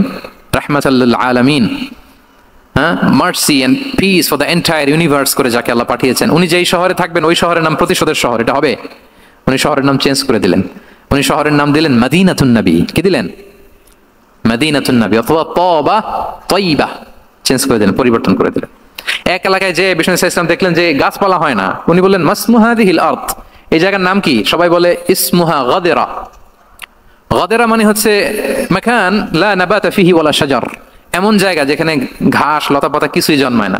রাসূল সাল্লাল্লাহু আলাইহি ওয়াসাল্লাম বললেন, এই জন্যই তো ঘাস জন্মায় না, নাম তো রাখছো খুব বাজে একটা নাম। রাসূল সাল্লাল্লাহু আলাইহি ওয়াসাল্লাম বললেন, আজ থেকে এলাকার নাম গাদেরা নয়, এলাকার নাম আজকে থেকে খাদেরা। কি নাম? খাদেরা মানে কি বলেন? সবুজ, গ্রিন, এভারগ্রিন, সবুজ শ্যামল। এবং রাসূল সাল্লাল্লাহু আলাইহি ওয়াসাল্লাম যখন গ্রিন ল্যান্ড নাম দিয়ে দিলেন, এরপর থেকে সবুজ শ্যামল করে আল্লাহ জায়গাটাকে বরকতময় করে দিলেন। Changing names. এক সুন্দরী নারীকে বললেন মাসমুকি, কি নাম? বলে আসিয়া। আসিয়া মানে অবাধ্য। রাসূল সাল্লাল্লাহু আলাইহি ওয়াসাল্লাম বললেন, তুমি এত সুন্দরী, you are a beautiful lady, আর কি বাজে একটা নাম রেখেছো আসিয়া। তুমি আসিয়া কেন হবে? আজকে থেকে তোমার নাম জামিলা, মানে তুমি সুন্দরী, রূপবতী। সুবহানাল্লাহ, সুন্দর একটা নাম দিয়ে দিলেন। এক সাহাবীর নাম ছিল হাজান। হাজান মানে রাফ এন্ড টাফ, রুক্ষ। রাসূল সাল্লাল্লাহু আলাইহি ওয়াসাল্লাম বললেন, না, হাজান না, তোমার নাম আজকে থেকে সাহাল। কি নাম? সাহাল। সাহাল মানে সহজ। উনি বলেন, যেদিন থেকে সাহাল রাখছি এর আগ পর্যন্ত নাকি ওনার অসুস্থতা, রোগ বালাই একটার পর একটা লেগেই থাকতো। যেদিন থেকে সাহাল, ওই দিন থেকে উনি বলেন যে আল্লাহ তাআলা নবীর এই নাম চেঞ্জ করে দেওয়ার বারাকায় আমার পুরো জীবনের সব কাজকে আল্লাহ তাআলা সহজ করে দিয়েছেন। তাহলে রিফর্ম সেন্ট্রিক মাইন্ডসেট, আমরাও খারাপ কিছু দেখলে ভালো দিয়ে পরিবর্তন করব। কি বলেন? ইনশাআল্লাহ বলেন সবাই। আচ্ছা, এটা তো নাম চেঞ্জ করে দেয়া। এবার সোশ্যাল রিফর্ম তিনি কি কি করেছেন আমরা একটু দেখি। তিনি যখন যুবক, মক্কায় এক ইয়ামানি লোক ব্যবসা করতে এসে তার প্রোডাক্ট বিক্রি করার পরে, আস ইবনে ওয়াইল নামে এক লোকের কাছে বিক্রি করার পরে যখন দাম চাইতে গেল, আস বলে, আরে বেটা, আমরা মক্কার সন্তান, আমরা দাম দিব না। তো সে ভাবলো হয়তো আমার সাথে ঠাট্টা করেছে, হজের মৌসুম যাক, বেচাকেনা শেষ করে যাওয়ার পথে দামটা নিয়ে যাব। সে ফেরার দিন আবার গেল যে আমার তো জিনিসের দামটা আপনি দিলেন না। সে বলে, আমরা এই ভূখণ্ডের মালিক, আমরা দাম দেই না, এটা তো বড় জুলুম। সে কান্নাকাটি শুরু করলো। তার এই কান্নাকাটি দেখে আল্লাহ রাসূল সাল্লাল্লাহু আলাইহি ওয়াসাল্লাম, ওনার চাচা জুবাইর ইবনে আব্দুল মুত্তালিব সহ ইয়াং স্টার যারা আছে, দ্য ইয়ুথ অফ মক্কা, তাদের সবাইকে নিয়ে একটা সোসাইটি করলেন। এই যে আমরা হালাফুল ফুদুলের নাম শুনি না, যেটা বাংলায় আমরা কি বলি হিলফুল ফুজুল, এই নামে তো অনেক সংগঠন আছে বাংলাদেশে, কি বলেন? যুবকরা কোনো সংগঠন করলে কমনলি এই নামটা পছন্দ করে, হিলফুল ফুজুল। আসলে এটার মূল নাম ছিল হালাফুল মুত্তাইয়িবিন। তিব মানে হচ্ছে রং। রাসূল সাল্লাল্লাহু আলাইহি ওয়াসাল্লাম সবাই মিলে, তখন জাহিলি যুগে একটা কালচার ছিল, বালতি ভর্তি রঙের ভেতরে হাত ঢুকিয়ে দিত, দিয়ে এই রং সমেত হাতটা তারা পাথরের মধ্যে লাগাতো, সবার হাত ওইখানে দিত, মানে আমরা হাতে হাত রেখে কমিটেড, আমরা ঐক্যবদ্ধ হলাম। সেখান থেকে হয়েছে হালাফুল মুত্তাইয়িবিন থেকে হালাফুল ফুদুল। ওনারা বললো যে না, আমরা সবাই থাকবো মাআল মাজলুমি দিদ্দা যালিম, আমরা মজলুমের পক্ষে থাকবো, জালিমের বিপক্ষে থাকবো। এবং যেই প্রতিজ্ঞা ওই কাজ, সবাই মিলে আস ইবনে ওয়াইলকে ধরলো, তার কাছ থেকে টাকা আদায় করে ওই ইয়ামানি ব্যবসায়ীর কাছে পৌঁছে দিয়ে তিনি মাজলুমকে সহায়তা করেছেন। সুবহানাল্লাহ। এবং এই টেন্ডেন্সি, এই জুলুম, চাঁদাবাজি যেগুলো ছিল মক্কার জমিনে, রাসূল সাল্লাল্লাহু আলাইহি ওয়াসাল্লাম এই সোশ্যাল রিফর্মের মাধ্যমে এটাকে সংস্কার করেছেন। তাহলে এই যে রিফর্ম সেন্ট্রিক আমাদের হইতে হবে। আমাদের সমাজেও এখন চাঁদাবাজি আছে না নাই বলেন? খুন খারাপি আছে না নাই? সামাজিক অনাচার। তাহলে ঐক্যবদ্ধ হইতে হবে আমাদেরকে রিফর্মের জন্য। যুবক যারা আমরা আছি, যাদেরকে আল্লাহ আমাদের বলার সুযোগ দিয়েছে, লেখার সুযোগ দিয়েছে, ফিল্ডে কাজের সুযোগ দিয়েছে, আমরা সবসময় মাজলুমের পক্ষে থাকবো, আমরা সবসময় জালেমের বিপক্ষে থাকবো। আমাদের নীরবতা আর আমাদের নিশ্চুপ থাকাই জালিমদেরকে আরো বড় বড় জালিম বানিয়েছে। এজন্য নাহনু মাআল মাজলুম দিদ্দা যালিম, এটা হচ্ছে আমাদের স্লোগান। আমরা কাদের সাথে? মজলুমের সাথে। আওয়াজ করে বলেন, কার সাথে? ইত্তাকু দাওয়াতাল মাজলুম। রাসূল সাল্লাল্লাহু আলাইহি ওয়াসাল্লাম বলেন, তোমরা মাজলুমের কান্নাকে ভয় করো, কেননা মাজলুমের কান্না আর আল্লাহর মাঝে কোনো ফারাক থাকে না, কোনো পর্দা থাকে না, বদদুয়া করলেই কবুল হয়ে যায়। তাহলে এভাবে রাসূলুল্লাহ সাল্লাল্লাহু আলাইহি ওয়া আলিহি ওয়াসাল্লাম তিনি সোশ্যাল রিফর্ম করেছেন। আমরা যদি ওনার পলিটিক্যাল রিফর্মের দিকে তাকাই, তাহলে দেখব যে আমরা যদি কনস্টিটিউশন অফ মদিনার কথা বলি, মদিনার কনস্টিটিউশন, এটা কিন্তু রাসূল সাল্লাল্লাহু আলাইহি ওয়াসাল্লাম করেছেন। মদিনা চার্টার, এত চমৎকার চার্টার পৃথিবী আর দেখেনি। ওইটা থেকেই এখন সব গোটা বিশ্বের সংবিধান। এই যে আমাদের সংবিধান সংস্কার কমিশন আছে না একটা, নিশ্চয়ই তারা ওইটা থেকে অনেক বেনিফিটেড হতে পারবেন। আমাদের যে মদিনা চার্টার, রাসূল সাল্লাল্লাহু আলাইহি ওয়াসাল্লাম নিজে করা, এবং এটা একটা ইনক্লুসিভ চার্টার ছিল। মুসলিম, পেগানস, জুইশ, সব ধর্মের মানুষকে নিয়ে তিনি মদিনাতে ওয়ান উম্মাহ ঘোষণা দিয়েছিলেন। ওয়ান উম্মাহ, উই আর ওয়ান উম্মাহ। হোক তুমি পেগান মুশরিক, হোক তুমি জুইশ মানে ইহুদি, হোক তুমি মুসলিম, তুমি যেই ধর্মের হও না কেন, মদিনাকে রক্ষা করতে যে আমরা সবাই মিলে উম্মাহ ওয়াহিদা, আমরা সবাই মিলে কি উম্মাহ ওয়াহিদা। পৃথিবীর অনেক দেশ এই আইডিওলজিকে ধারণ করে হু হু করে এগিয়ে গিয়েছে। মালয়েশিয়াতে 3টা রেস, আমি তো প্রায় এক যুগ ওখানে, আমার 2টা ডিগ্রি ওখান থেকে, মাস্টার্স পিএইচডি। আমি কাছ থেকে তাদেরকে দেখার সুযোগ পেয়েছি। ওখানে মালয়রা আছে, তামিলরা আছে, চাইনিজরা আছে, 3 জাতি মিলে ওদের স্লোগান হচ্ছে সাতু মালয়েশিয়া। মালয় ভাষায় সাতু মানে হচ্ছে ওয়ান, মালয় ভাষায় সাতু মানে কি ওয়ান। সাতু মালয়েশিয়া মানে আমরা হতে পারি চাইনিজ, হতে পারি তামিল, কিংবা হতে পারি মালয় ভূমিপুত্রা, কিন্তু সবাই মিলে দেশের সাথে আমরা সবাই কি এক। এটাই লাগবে আমাদের নতুন বাংলাদেশে। জুলাই আপরাইজিং এর পরে আমাদের এই ঐক্যবদ্ধ থাকার বাংলাদেশ আমরা চাই কি চাই না বলেন? সাম্রাজ্যবাদকে রুখে দিতে, যে কোনো ষড়যন্ত্রকে রুখে দিতে ঐক্যবদ্ধ থাকার কোনো বিকল্প নাই, ঠিক কিনা বলেন? ঐক্যবদ্ধ থাকতে হবে আমাদেরকে, যেটা রাসূলুল্লাহ সাল্লাল্লাহু আলাইহি ওয়া আলিহি ওয়াসাল্লাম মদিনা চার্টারে আমাদেরকে শিখিয়েছেন যে আমরা ওয়ান উম্মাহ। তাহলে খারাপ নাম দেখলে চেঞ্জ করতেন, সমাজে খারাপ কিছু দেখলে সংঘবদ্ধ হয়ে তার বিরুদ্ধে দাঁড়াতেন। পলিটিক্যাল রিফর্ম করেছেন ওয়ান উম্মাহ গঠনের মধ্য দিয়ে। ফিনান্সিয়াল রিফর্ম যদি বলি, শুধু financial reforms by prophet Muhammad peace be upon him, এটা নিয়ে লম্বা কথা বলা যেতে পারে। শুধু একটা উদাহরণ দিয়ে শেষ করি। বিদায় হজের ভাষণে উনি সুদকে চিরতরে কবরস্থ করেছেন, সুদকে চিরতরে কবরস্থ করেছেন, এবং এটা অন্যের জন্য না, নিজের ঘর দিয়ে শুরু করেছেন। উনি বলেছেন যে এই হানাহানি, রক্তপাত এটা বন্ধ, আমার গোত্রের একটা এরকম রক্তের দাবি আছে, এটা আমি শেষ ঘোষণা করলাম। এরপর বললেন যে সুদ কবর দিলাম, অন্য জায়গা থেকে না, আমার পরিবার থেকে। রাসূল সাল্লাল্লাহু আলাইহি ওয়াসাল্লামের চাচা স্বয়ং আব্বাস রাদিয়াল্লাহু তাআলা আনহুর অনেক সুদের ট্রানজাকশন ছিল, ইন্টারেস্ট, সুদের ব্যবসা ছিল। রাসূল সাল্লাল্লাহু আলাইহি ওয়াসাল্লাম বললেন আজকে থেকে এই সুদ আমি চিরতরে মাটির নিচে কবর দিয়ে দিলাম। আল্লাহু আকবার। দেখেন সোশ্যাল রিফর্ম। তাহলে পরিবর্তন করতে হলে আগে নিজের ঘর থেকে, আগে কোত্থেকে? নাকি ওই ফ্যামিলি থেকে? হ্যাঁ, আমাদের মধ্যে যেটা হয়, আমরা ওয়াজ নসিহত বা ভালো কথা শুনলেই এটাকে ধরে নিই যে এটা ওর জন্য, ওর জন্য, মানে প্রত্যেকটা ওয়াজই যে আমার জন্য হইতে পারে, প্রত্যেকটা নসিহাতের যে প্রাইম অডিয়েন্স আমি হইতে পারি, এইটা আমাদের মাথায় কেন যেন আসে না। আমরা কোনো ভালো নসিহত শুনলে আমরা ভাবি এটা আসলে সমাজে দরকার, ওর দরকার, আমার ভাইয়ের দরকার, কিন্তু এটা যে আমার দরকার, প্রতিটা নসিহাতের প্রথম অডিয়েন্স হওয়া দরকার কে? আমি নিজে। তাহলে পরিবর্তন শুরু করতে হবে নিজ থেকে। ওর এই সমস্যা, ওর এই সমস্যা, ওর এটা, আরে মিয়া তোমার কি সমস্যা ওইটা বলো। শুধু ওর ওর না দেখে নিজেরটাও দেখতে হবে। দেখেন অন্যের দিকে 1 আঙ্গুল দেখালে নিজের দিকে কয় আঙ্গুল যায় বলেন তো? এই যে নিজের দিকে কিন্তু 3টা। আমি যদি এরকম করি, আমার দিকে আসে 3টা। এজন্য নিজ থেকে, নিজের ফ্যামিলি থেকে আমরা সংস্কার শুরু করব। কি বলেন?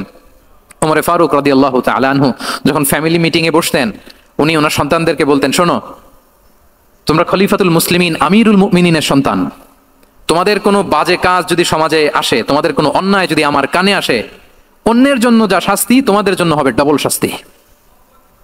ওমরে ফারুক সন্তানদেরকে বলতেন, তোমরা যদি কোনো ভুল করো, একটা যদি হদ কায়েম করা লাগে এমন অন্যায় যদি করো, একটা হচ্ছে আল্লাহর দেয়া হদ, আর একটা হবে আমি উমরের দেয়া হদ। কারণ আমার মতো খলিফাতুল মুসলিমিনের সন্তান হয়ে পাপ তুমি কেন করলে? দেখেন অন্যের বাচ্চা কি করছে, অন্যের, আমাদের তো ওই মেয়েটার সমস্যা, ওনার ছেলের সমস্যা, এগুলো আমার ছেলের যে কি অবস্থা, আমার পরিবারের যে কি হালাত, আমার স্ত্রীর যে কি দশা, ওইটা নিয়ে আমরা ভ্রুক্ষেপ করি না বা চিন্তা করি না। তাহলে সম্মানিত সুধী মণ্ডলী, আমরা পরিবর্তন শুরু করবো কোত্থেকে? অন্যের বাড়িঘর থেকে নাকি? হ্যাঁ, কোত্থেকে? নিজ থেকে। আল্লাহ তাআলা আমাদেরকে তৌফিক দান করুক। তাহলে কয়টা গেল? 4টা। এখন আপনারা তো ক্লান্ত হয়ে গেছেন মনে হচ্ছে, সময় অনেক হয়ে গেছে। আরো কয়েকটা পয়েন্ট বলা যাবে নাকি? হ্যাঁ, মোট কয়টা ছিল পয়েন্ট? সবগুলো শুনবেন? আচ্ছা, 5 নম্বরে হচ্ছে ওপেন মাইন্ডেড। আমার প্রিয় নবী বলেন, ওপেন মাইন্ডেড ছিলেন না ন্যারো মাইন্ডেড? সবাই বলবেন, গ্যালারির সবাই আওয়াজ করে, তিনি ওপেন মাইন্ডেড না ন্যারো মাইন্ডেড ছিলেন? রাসূলুল্লাহ সাল্লাল্লাহু আলাইহি ওয়াসাল্লাম ওপেন মাইন্ডেড ছিলেন। যে কেউ ওনাকে অ্যাপ্রোচ করতেন পারতেন easily. He was very approachable.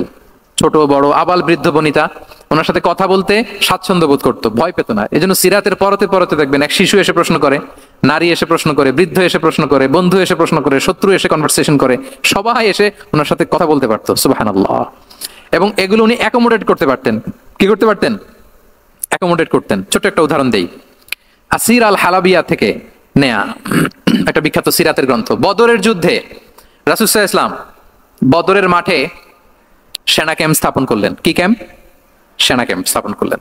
আল হুবাব ইবনুল মুনজির রাদিয়াল্লাহু তাআলা আনহু এক সাহাবী, উনি বলেন, ইয়া রাসূলুল্লাহ, এই যে সেনা শিবির যে এখানে স্থাপন করলেন, এটা কি আপনার নিজের ইচ্ছায় না আল্লাহর আদেশে? দেখেন, সেনাপতিরে কোনো সাধারণ সৈনিক এই প্রশ্ন করতে পারে? করলে চাকরি থাকবে? কিন্তু রাসূল সাল্লাল্লাহু আলাইহি ওয়াসাল্লামের কাছে সাহস নিয়ে আল হুবাব ইবনুল মুনজির বলে, ইয়া রাসূলুল্লাহ, এই যে সেনা শিবির স্থাপন করলেন, এটা কি আপনার ইচ্ছায় নাকি এটা ওয়াহী? রাসূল সাল্লাল্লাহু আলাইহি ওয়াসাল্লাম বললেন, না, এটা ওয়াহী না, এটা ওয়াহী না, বাল হুয়া রাই ওয়াল হারবু ওয়াল মাকিদা, না, এটা যুদ্ধের কৌশল হিসেবে আমি করেছি। আল হুবাব ইবনুল মুনজির বললেন, ইয়া রাসূলুল্লাহ, তাহলে সঠিক জায়গায় সেনা ক্যাম্প স্থাপন হয় নাই। রাসূলের দিকে তাকিয়ে বলতেছেন যে আপনি যেখানে করছেন ওখানে ঠিক হয় না ইয়া রাসূলুল্লাহ, আপনি অবৈ দিলে আমি বলতে পারি কোথায় ঠিক হবে। রাসূল সাল্লাল্লাহু আলাইহি ওয়াসাল্লাম বললেন, তাই? আমি যেটা করছি এটা ঠিক হয় নাই, তাহলে কোনটা ঠিক বলো? উনি বললেন, ওই যে বদরে একটা কুয়া আছে যেখানে পানির ব্যবস্থা আছে, ওইটার সামনে ব্যারিকেড দিয়ে আমাদের শিবির করতে হবে। তাহলে আমরা বদরের কুয়া থেকে পানি খাইতে পারবো, সারাদিন পানি খাবো, আর কাফিররা যুদ্ধে তো মারা যাবে, পানির অভাবে মারা যাবে। সুবহানাল্লাহ পড়বেন না? রাসূল সাল্লাল্লাহু আলাইহি ওয়াসাল্লাম বললেন, আরে তাই তো, তুমি তো ঠিকই বলেছো, এভাবে তো আমি ভেবে দেখিনি। আবার তিনি অ্যানাউন্স করে দিলেন যে সেনা শিবির এখানে যেই তাবু টাঙানো হয়েছে এখান থেকে মুভ করে আল হুবাব যেখানে ইন্ডিকেট করেছে ঠিক ওই জায়গায় যে শিবির স্থাপন করো। তাহলে আওয়াজ করে বলুন, ওপেন মাইন্ডেড না ন্যারো মাইন্ডেড? আমরা অনেক সময় আমাদের অধীনস্থদের কথা শুনতে চাই না। অনেক সময় অধীনস্থদের মাথা থেকেও দারুণ দারুণ দুর্দান্ত আইডিয়া চলে আসতে পারে। ইগনোর করবেন না সব সময়, আপনি দেখবেন যে তার কাছ থেকে ভালো আইডিয়া এসছে কিনা। তাহলে রাসূল সাল্লাল্লাহু আলাইহি ওয়াসাল্লাম এটাকে ইগনোর না করে অ্যাকোমোডেট করলেন। সুবহানাল্লাহ। খন্দক যুদ্ধের কথা যদি দেখি, পরীক্ষা খননের অ্যাডভাইস কে দিয়েছিল? মক্কার কোন লোক? মদিনার? কে দিয়েছিল? সালমান আল ফারিসি। বাড়ি কোথায়? ইরান, পারস্য। হি ওয়াজ পার্সিয়ান বেসিক্যালি।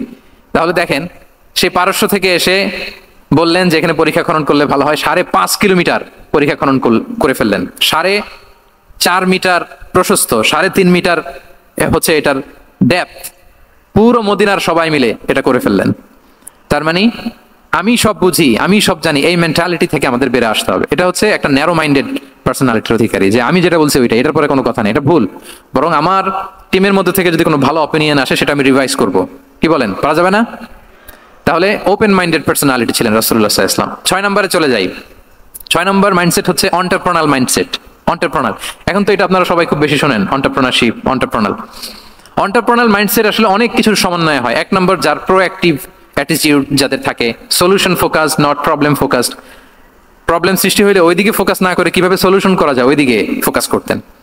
এরপর যে হিউম্যান রিসোর্সের ভালো ম্যানেজ করতে পারে, রিসোর্স কম কিন্তু to take the best out of this resource. অনেকে দেখবেন যে ছোট্ট জিনিসকে অর্গানাইজ করে এত সুন্দর প্রেজেন্টেশন করে, আবার অনেকের অনেক আছে কিন্তু সেটাকে প্রেজেন্ট করতে পারে না, এরকম আছে না নাই? রাসূল সাল্লাল্লাহু আলাইহি ওয়াসাল্লাম অল্প রিসোর্স দিয়ে অনেক বড় কিছু অ্যারেঞ্জ করতে পারতেন, সুবহানাল্লাহ। এবং he was a very good talent hunter. রাসূল সাল্লাল্লাহু আলাইহি ওয়াসাল্লাম একজন চৌকস ট্যালেন্ট হান্টার ছিলেন। He was a very good observer. সাহাবীদের কার কি ট্যালেন্ট এটা তিনি নোট করতেন। যার যে দক্ষতা তাকে তার ওই দক্ষতা দিয়ে ইসলামের সেবা করতে উৎসাহ দিতেন। যখনই কোনো প্রতিভাবান সাহাবীকে তিনি দেখেছেন, তিনি ইসলামের জন্য সেই প্রতিভাকে কাজে লাগানোর চেষ্টা করেছেন। একজনকে দিয়ে সবটা করেননি। আমাদের সমাজে একটা ভুল ধারণা আছে, আমরা অনেকে একজনের কাছ থেকে সব কামনা করি। একজন সব করতে পারে না, পারে? যারা পারে ও কোনোটাই ভালোভাবে পারে না, সব পারে একটু একটু পারে। তো রাসূল সাল্লাল্লাহু আলাইহি ওয়াসাল্লাম ট্যালেন্ট হান্টার ছিলেন, যার যেখানে ট্যালেন্ট তাকে ওই কাজে লাগাতেন। বলেন তো খালিদ বিন ওয়ালিদ রাদিয়াল্লাহু তাআলা আনহুকে আল্লাহ রাসূল সাল্লাল্লাহু আলাইহি ওয়াসাল্লাম কি কাজে লাগিয়েছিলেন? আওয়াজ করে বলুন। যুদ্ধে। অনেক পরে ইসলাম ধর্ম গ্রহণ করেছেন, কিন্তু যুদ্ধের অভিযানে পাঠিয়েছেন এবং পরবর্তীতে তিনি সেনাপ্রধান হয়েছিলেন মুসলিম ব্যাটালিয়নের। কারণ উনি ওয়ার স্ট্র্যাটেজি জানতেন। ওনার আক্রমণের কারণে তো উহুদের প্রান্তরে মুসলিমরা প্রায় নাস্তানাবুদ হওয়ার অবস্থা, তাই না? অনেক পরে আল্লাহ তাআলা ওনাকে ইসলামের জন্য কবুল করলেন। তাহলে উনি ওয়ার স্ট্র্যাটেজি জানতেন, ফলে রাসূল সাল্লাল্লাহু আলাইহি ওয়াসাল্লাম ওনাকে যুদ্ধের জন্য কাজে লাগিয়েছেন। তাহলে সবাইকে একটা দিলে হবে না, প্যারাসিটামল 3 বেলা সবার জন্য হবে নাকি যার যে রোগ সে অনুযায়ী প্রেসক্রিপশন? হ্যাঁ, খালিদ বিন ওয়ালিদ রাদিয়াল্লাহু তাআলা আনহু তিনি সমরবিদ ছিলেন, রণকৌশলী। ওনাকে বানিয়েছেন সেনাপ্রধান। আওয়াজ করে বলুন, কি প্রধান? উনি সেনাপ্রধান হয়েছিলেন। আচ্ছা, আপনার হাসান বিন সাবিত রাদিয়াল্লাহু তাআলা আনহুর নাম শুনেছেন নিশ্চয়ই। ওনাকেও তো যুদ্ধের ময়দানে পাঠিয়েছেন না? ওনারা পাঠিয়েছেন। ওনারা দিয়ে কি করছেন বলেন? কবিতা লিখতেন। ওনার কাব্য প্রতিভা ছিল। উনি বেসিক্যালি যুদ্ধ করতে জানতেন না, এজন্য রাসূল ইসলাম যুদ্ধে ওনাকে পাঠাতেনও না।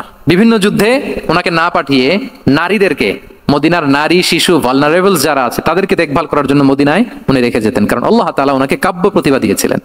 ওনার এক এক কবিতা পড়লে গায়ের লোম খাড়া হয়ে যায়। You will have goosebumps, literally আপনার গায়ের পশম দাঁড়িয়ে যাবে। এবং উনি ওনার কবিতা দিয়ে মুসলিমদেরকে, সাহাবীদেরকে উজ্জীবিত করতেন।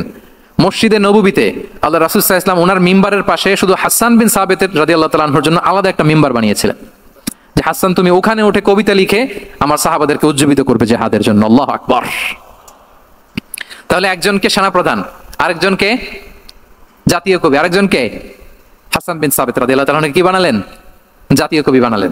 আচ্ছা, হুযাইফা ইবনুল ইয়ামান রাদিয়াল্লাহু তাআলা আনহু ওনার ছিল ডিটেকটিভ মাইন্ড, এজন্য ওনাকে রাসূল সাল্লাল্লাহু আলাইহি ওয়াসাল্লাম মদিনার গোয়েন্দা বিভাগের প্রধান বানিয়েছেন, হেড অফ ডিটেকটিভ ডিভিশন। হুযাইফা ইবনুল ইয়ামান ছিলেন মদিনার কি? হেড অফ ইন্টেলিজেন্স, গোয়েন্দা বিভাগের প্রধান। মুআয ইবনে জাবাল রাদিয়াল্লাহু তাআলা আনহু প্রশাসনিক কাজ খুব ভালো বুঝতেন। মদিনার সবচাইতে বড় সিনিয়র আমলা ছিলেন মদিনা রাষ্ট্রের। মদিনা রাষ্ট্রের সবচাইতে সিনিয়র আমলা মুআয ইবনে জাবাল রাদিয়াল্লাহু তাআলা আনহুকে রাসূল সাল্লাল্লাহু আলাইহি ওয়াসাল্লাম কবিতা লেখার দায়িত্বও দেন নাই, গোয়েন্দাগিরি করতে দেন নাই, ওনাকে ইয়ামানের গভর্নর করে পাঠিয়েছেন। সুবহানাল্লাহি বিহামদি। তাহলে যার যে যোগ্যতা তাকে সেই জায়গায় কাজে লাগানো, এটাকে বলে এন্টারপ্রেনাল মাইন্ডসেট। এটা কি বলে? এন্টারপ্রেনাল মাইন্ডসেট। আল্লাহ হাবিব সাল্লাল্লাহু আলাইহি ওয়াসাল্লাম এই মাইন্ডসেট ছিল। 7 নম্বরে হচ্ছে কনসিডারেট। 7 নম্বরে কি? কনসিডারেট। আমি খুব দ্রুত শেষ করে যাবো ইনশাআল্লাহ। আপনার বোরিং হচ্ছেন না তো? ক্লান্ত হচ্ছেন কারা কারা দেখে হাত তোলেন। আচ্ছা, তাহলে একটা তাকবীর পড়ুন আওয়াজ করে, আল্লাহু আকবার। আর জোরে পড়ুন, আল্লাহু আকবার, আল্লাহু আকবার।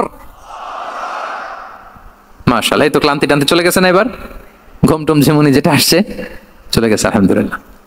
7 নম্বর মাইন্ডসেট হচ্ছে কনসিডারেট মাইন্ডসেট। কনসিডারেট মানে হচ্ছে সুবিবেচক, যার বিবেচনা আছে, অথবা যে অন্যের প্রতি সহানুভূতিশীল, উচ্চ বিবেকবোধ সম্পন্ন ব্যক্তিত্ব। রাসূল সাল্লাল্লাহু আলাইহি ওয়াসাল্লাম he was the man of 6 senses. ওনার 6টা সেন্স কাজ করতে একসাথে। কয়টা? আমাদের করে কয়টা? 5টা তো আল্লাহ দিছে, অনেকের 3টাও কাজ করে না। কোন দিক দিয়ে কি হচ্ছে দিন দুনিয়ায় নাই, সে একেবারে অন্য জগতের মানুষ। কি হচ্ছে চোখ কান খোলা নাই, কিছু জানা নাই, কিন্তু রাসূল সাল্লাল্লাহু আলাইহি ওয়াসাল্লাম he was man of 6 senses. চারদিকে কোথায় কি হচ্ছে, কার একটু অসুবিধা হয়ে যাচ্ছে, কার একটু সমস্যা, খুব অন্যের ব্যথায় ব্যথিত ছিলেন, অন্যের দুঃখে দুঃখী ছিলেন, অন্যের প্রতি সহানুভূতি ছিলেন। ম্যান অফ 6 সেন্সেস ছিলেন তিনি। সিরাত থেকে 2-1টা উদাহরণ দেখেন। একবার রাতের নামাজ, সম্ভবত এশার নামাজ খুব ছোট্ট করে শেষ করে দিলেন। তো সাহাবারা জিজ্ঞেস করলেন, ইয়া রাসূলুল্লাহ, নামাজ তো এত তাড়াহুড়ো করতে আপনাকে কখনো দেখিনি। তিনি বললেন, আমি নামাজের মাঝখানে এক ছোট্ট বাচ্চার কান্না শুনেছি। আনাস রাদিয়াল্লাহু বর্ণনা করেন যে কানা রাসূল সাল্লাল্লাহু আলাইহি ওয়াসাল্লাম ইয়াসমাউ বুকা আস-সাবিয়্যি মা উম্মি। আমি যখন নামাজে ইমামতি করছি, পেছনে মহিলাদের কাতারের ওখান থেকে একটা ছোট্ট শিশুর কান্নার আওয়াজ আমার কানে আসলো। দেখেন কি সেন্স। তো আমার মনে হচ্ছিল বাচ্চার কান্নায় পেছনের কাতারে মায়ের বড্ড কষ্ট হচ্ছে, যে মাটা বাচ্চাটাকে নিয়ে এসছে উইমেন প্রেয়ার হলে, তাকে বাচ্চাটাকে ম্যানেজ করতে বা সামলাতে মায়ের বড্ড কষ্ট হয়ে যাচ্ছে আমার মনে হচ্ছে, এজন্য আমি নামাজটা একটু শর্টকাটে শেষ করে দিয়েছি। Could you imagine that? কি নবী আমরা পেয়েছি, কিরকম কনসিডারেট ছিলেন, কতটা সুবিবেচক ছিলেন, অন্যের প্রতি কতটা সহানুভূতিশীল ছিলেন তিনি, অন্যের যাতে কোনো সমস্যা না হয় এটা খেয়াল করতেন। মুআয ইবনে জাবাল রাদিয়াল্লাহু তাআলা আনহুকে মদিনার পাশেই এক মসজিদের ইমাম করে পাঠালেন। উনি ইমামতির দায়িত্ব পেয়ে একবার মাগরিবের নামাজে সূরা বাকারা তেলাওয়াত শুরু করলেন। কোরআনের সবচাইতে ছোট সূরা, তাই না? সূরাতুল বাকারা, হ্যাঁ, সবচেয়ে ছোট সূরা। তো ওনার হয়তো তেলাওয়াত করতে করতে একটা ইমোশন চলে আসছে, উনি তো সুরের ঝংকার দিয়ে তেলাওয়াত করতেছেন। এখন পিছনে যারা মুসল্লি ছিল এরা ছিল সব কৃষিজীবী সাহাবী। এরা কি ছিল? সারা দিন ওট দিয়ে খেজুর গাছে পানি দিয়ে জান যায় কোন রকম ফরজ পেরে যায় ঘুমাইতে হবে। এই সাহাবীরা যখন পিছনে দাঁড়াইছে আর উনি ধরছে কোন সূরা, আওয়াজ করে বলুন না একটু, সূরাতুল বাকারা। এখন ওনারা তো আর থাকতে পারে না, ওনার সাথে থাকতে না পারে এক সাহাবী নামাজ রেখে দিয়ে ডাইরেক্ট রাসূল সাল্লাল্লাহু আলাইহি ওয়াসাল্লামের কাছে, কারণ বড় হুজুর তো আছে মদিনায়, যে বিচার দিছে ইয়া রাসূলুল্লাহ, দেখেন এমন একজনকে ইমাম করে অ্যাসাইন করেছেন, উনি মাগরিবের সালাতে সূরা বাকারা পড়ে, আর আমরা হচ্ছি কৃষিজীবী শ্রমজীবী সাহাবী, আমাদের তো এত বড় কেরাতের সাথে জয়েন করা সম্ভব না। রাসূল সাল্লাল্লাহু আলাইহি ওয়াসাল্লাম রেগে গেলেন, চেহারাটা আগুনের গোলার মতো লাল হয়ে গেল। মুআয ইবনে জাবাল রাদিয়াল্লাহু তাআলা আনহুকে ডেকে পাঠালেন, ডেকে বললেন, আফাত্তানুন আনতা ইয়া মুআয,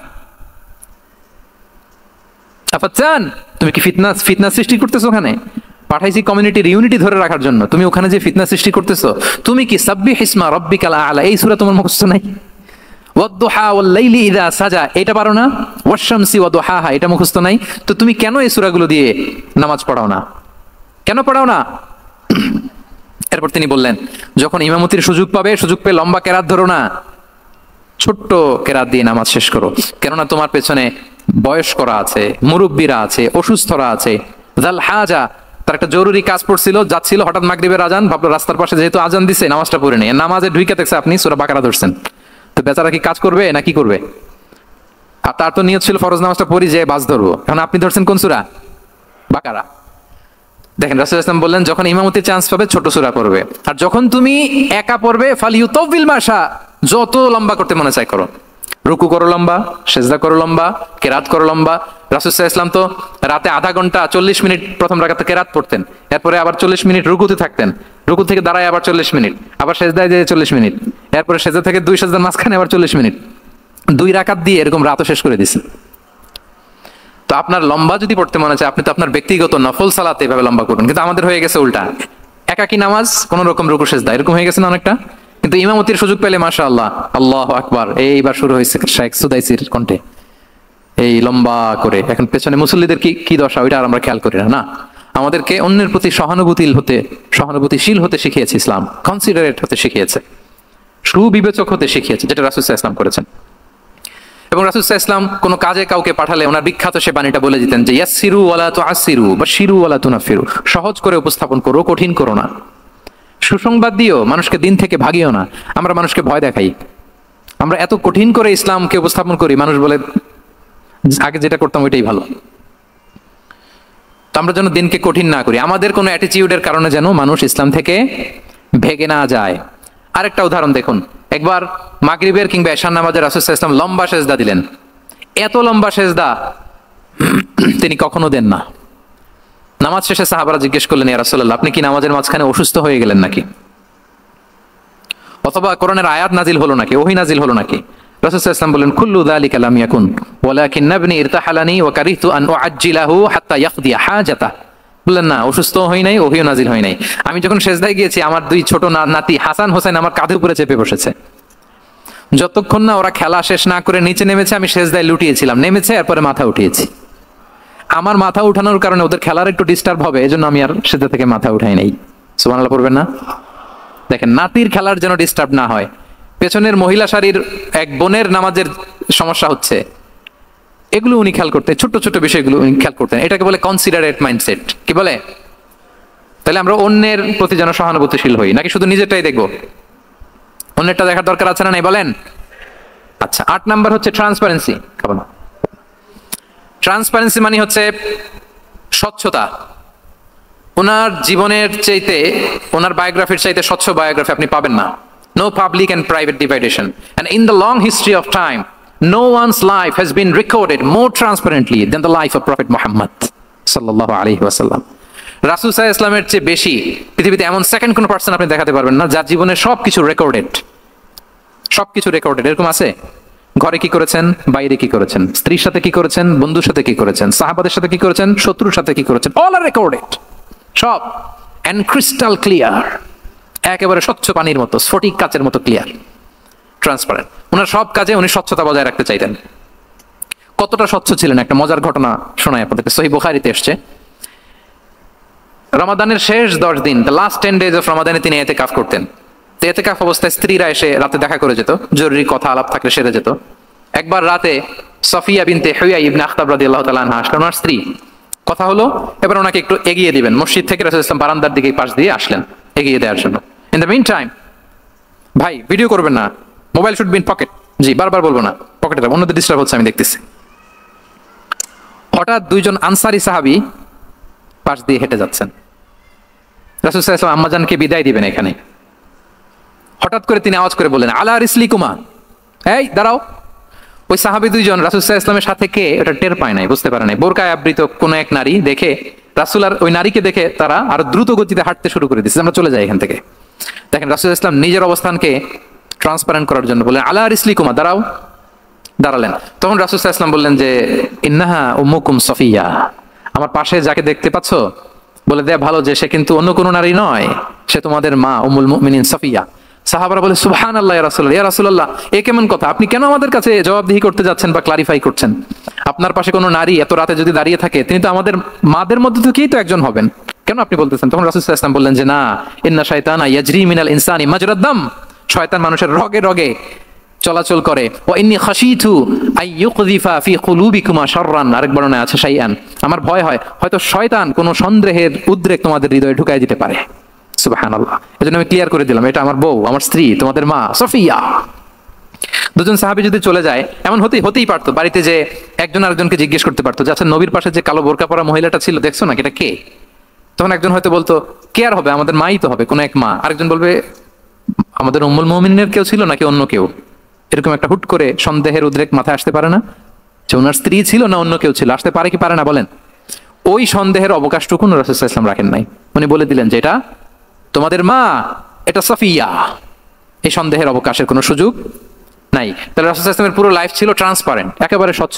আমি অনেক পয়েন্টস নিয়ে এসেছি, ওটা 2-3 ঘন্টার আলোচনায় চলে যাবে। আমি প্রত্যেকটা পয়েন্টে একটা বা দুইটা ঘটনা দিয়ে শেষ করতেছি। তাহলে রাসূল সাল্লাল্লাহু আলাইহি ওয়াসাল্লামের লাইফ তিনি কত স্বচ্ছতার সাথে কাটিয়েছেন, এটা ক্লিয়ার না আমাদের সাথে? Transparent mindset. 9 নাম্বার হচ্ছে অ্যাপ্রিসিয়েটিভ। 9 নাম্বার কি?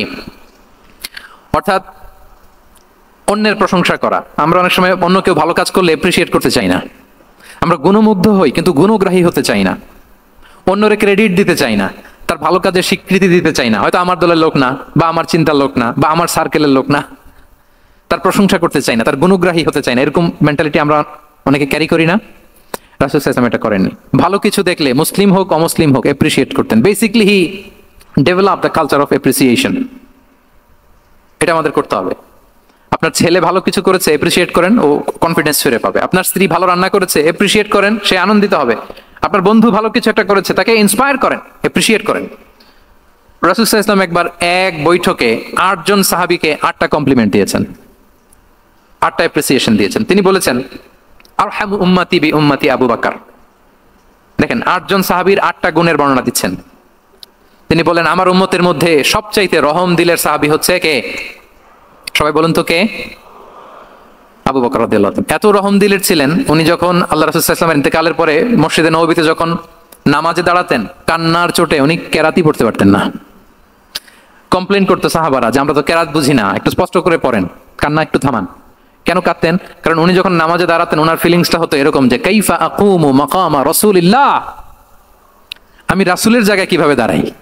এখানে তো আমার রাসূল দাঁড়িয়ে ইমামতি করেছেন, আমি নবীর জায়গায় দাঁড়িয়ে কিভাবে নামাজটা পড়াই?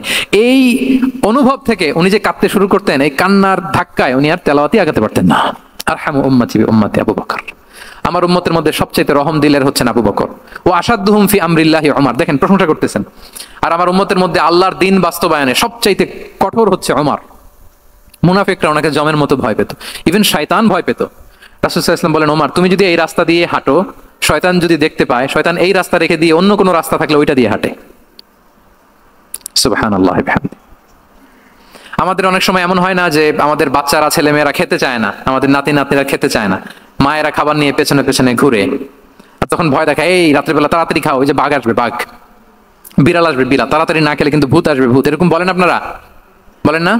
এই দায়িত্ব তো আপনাদের কাঁধে থাকে না? তো ওই যে আমাদের বোনরা বলতে পারবে, বোনরা খাবার নিয়ে ঠিকই রাত্রিবেলায় বাচ্চাদের পেছনে পেছনে এরকম দৌড়াতে হয়। তো কি বলতে হয় যে এই ভূত আসলো ভূত, ওই যে বিড়াল আসলো বিড়াল, কুকুর আসলো, এইগুলো বললে বাচ্চারা আবার ভয় পায়, তাড়াতাড়ি করে খায়। তো মদিনাতেও মদিনার বাচ্চারা খেতে চাইতো না।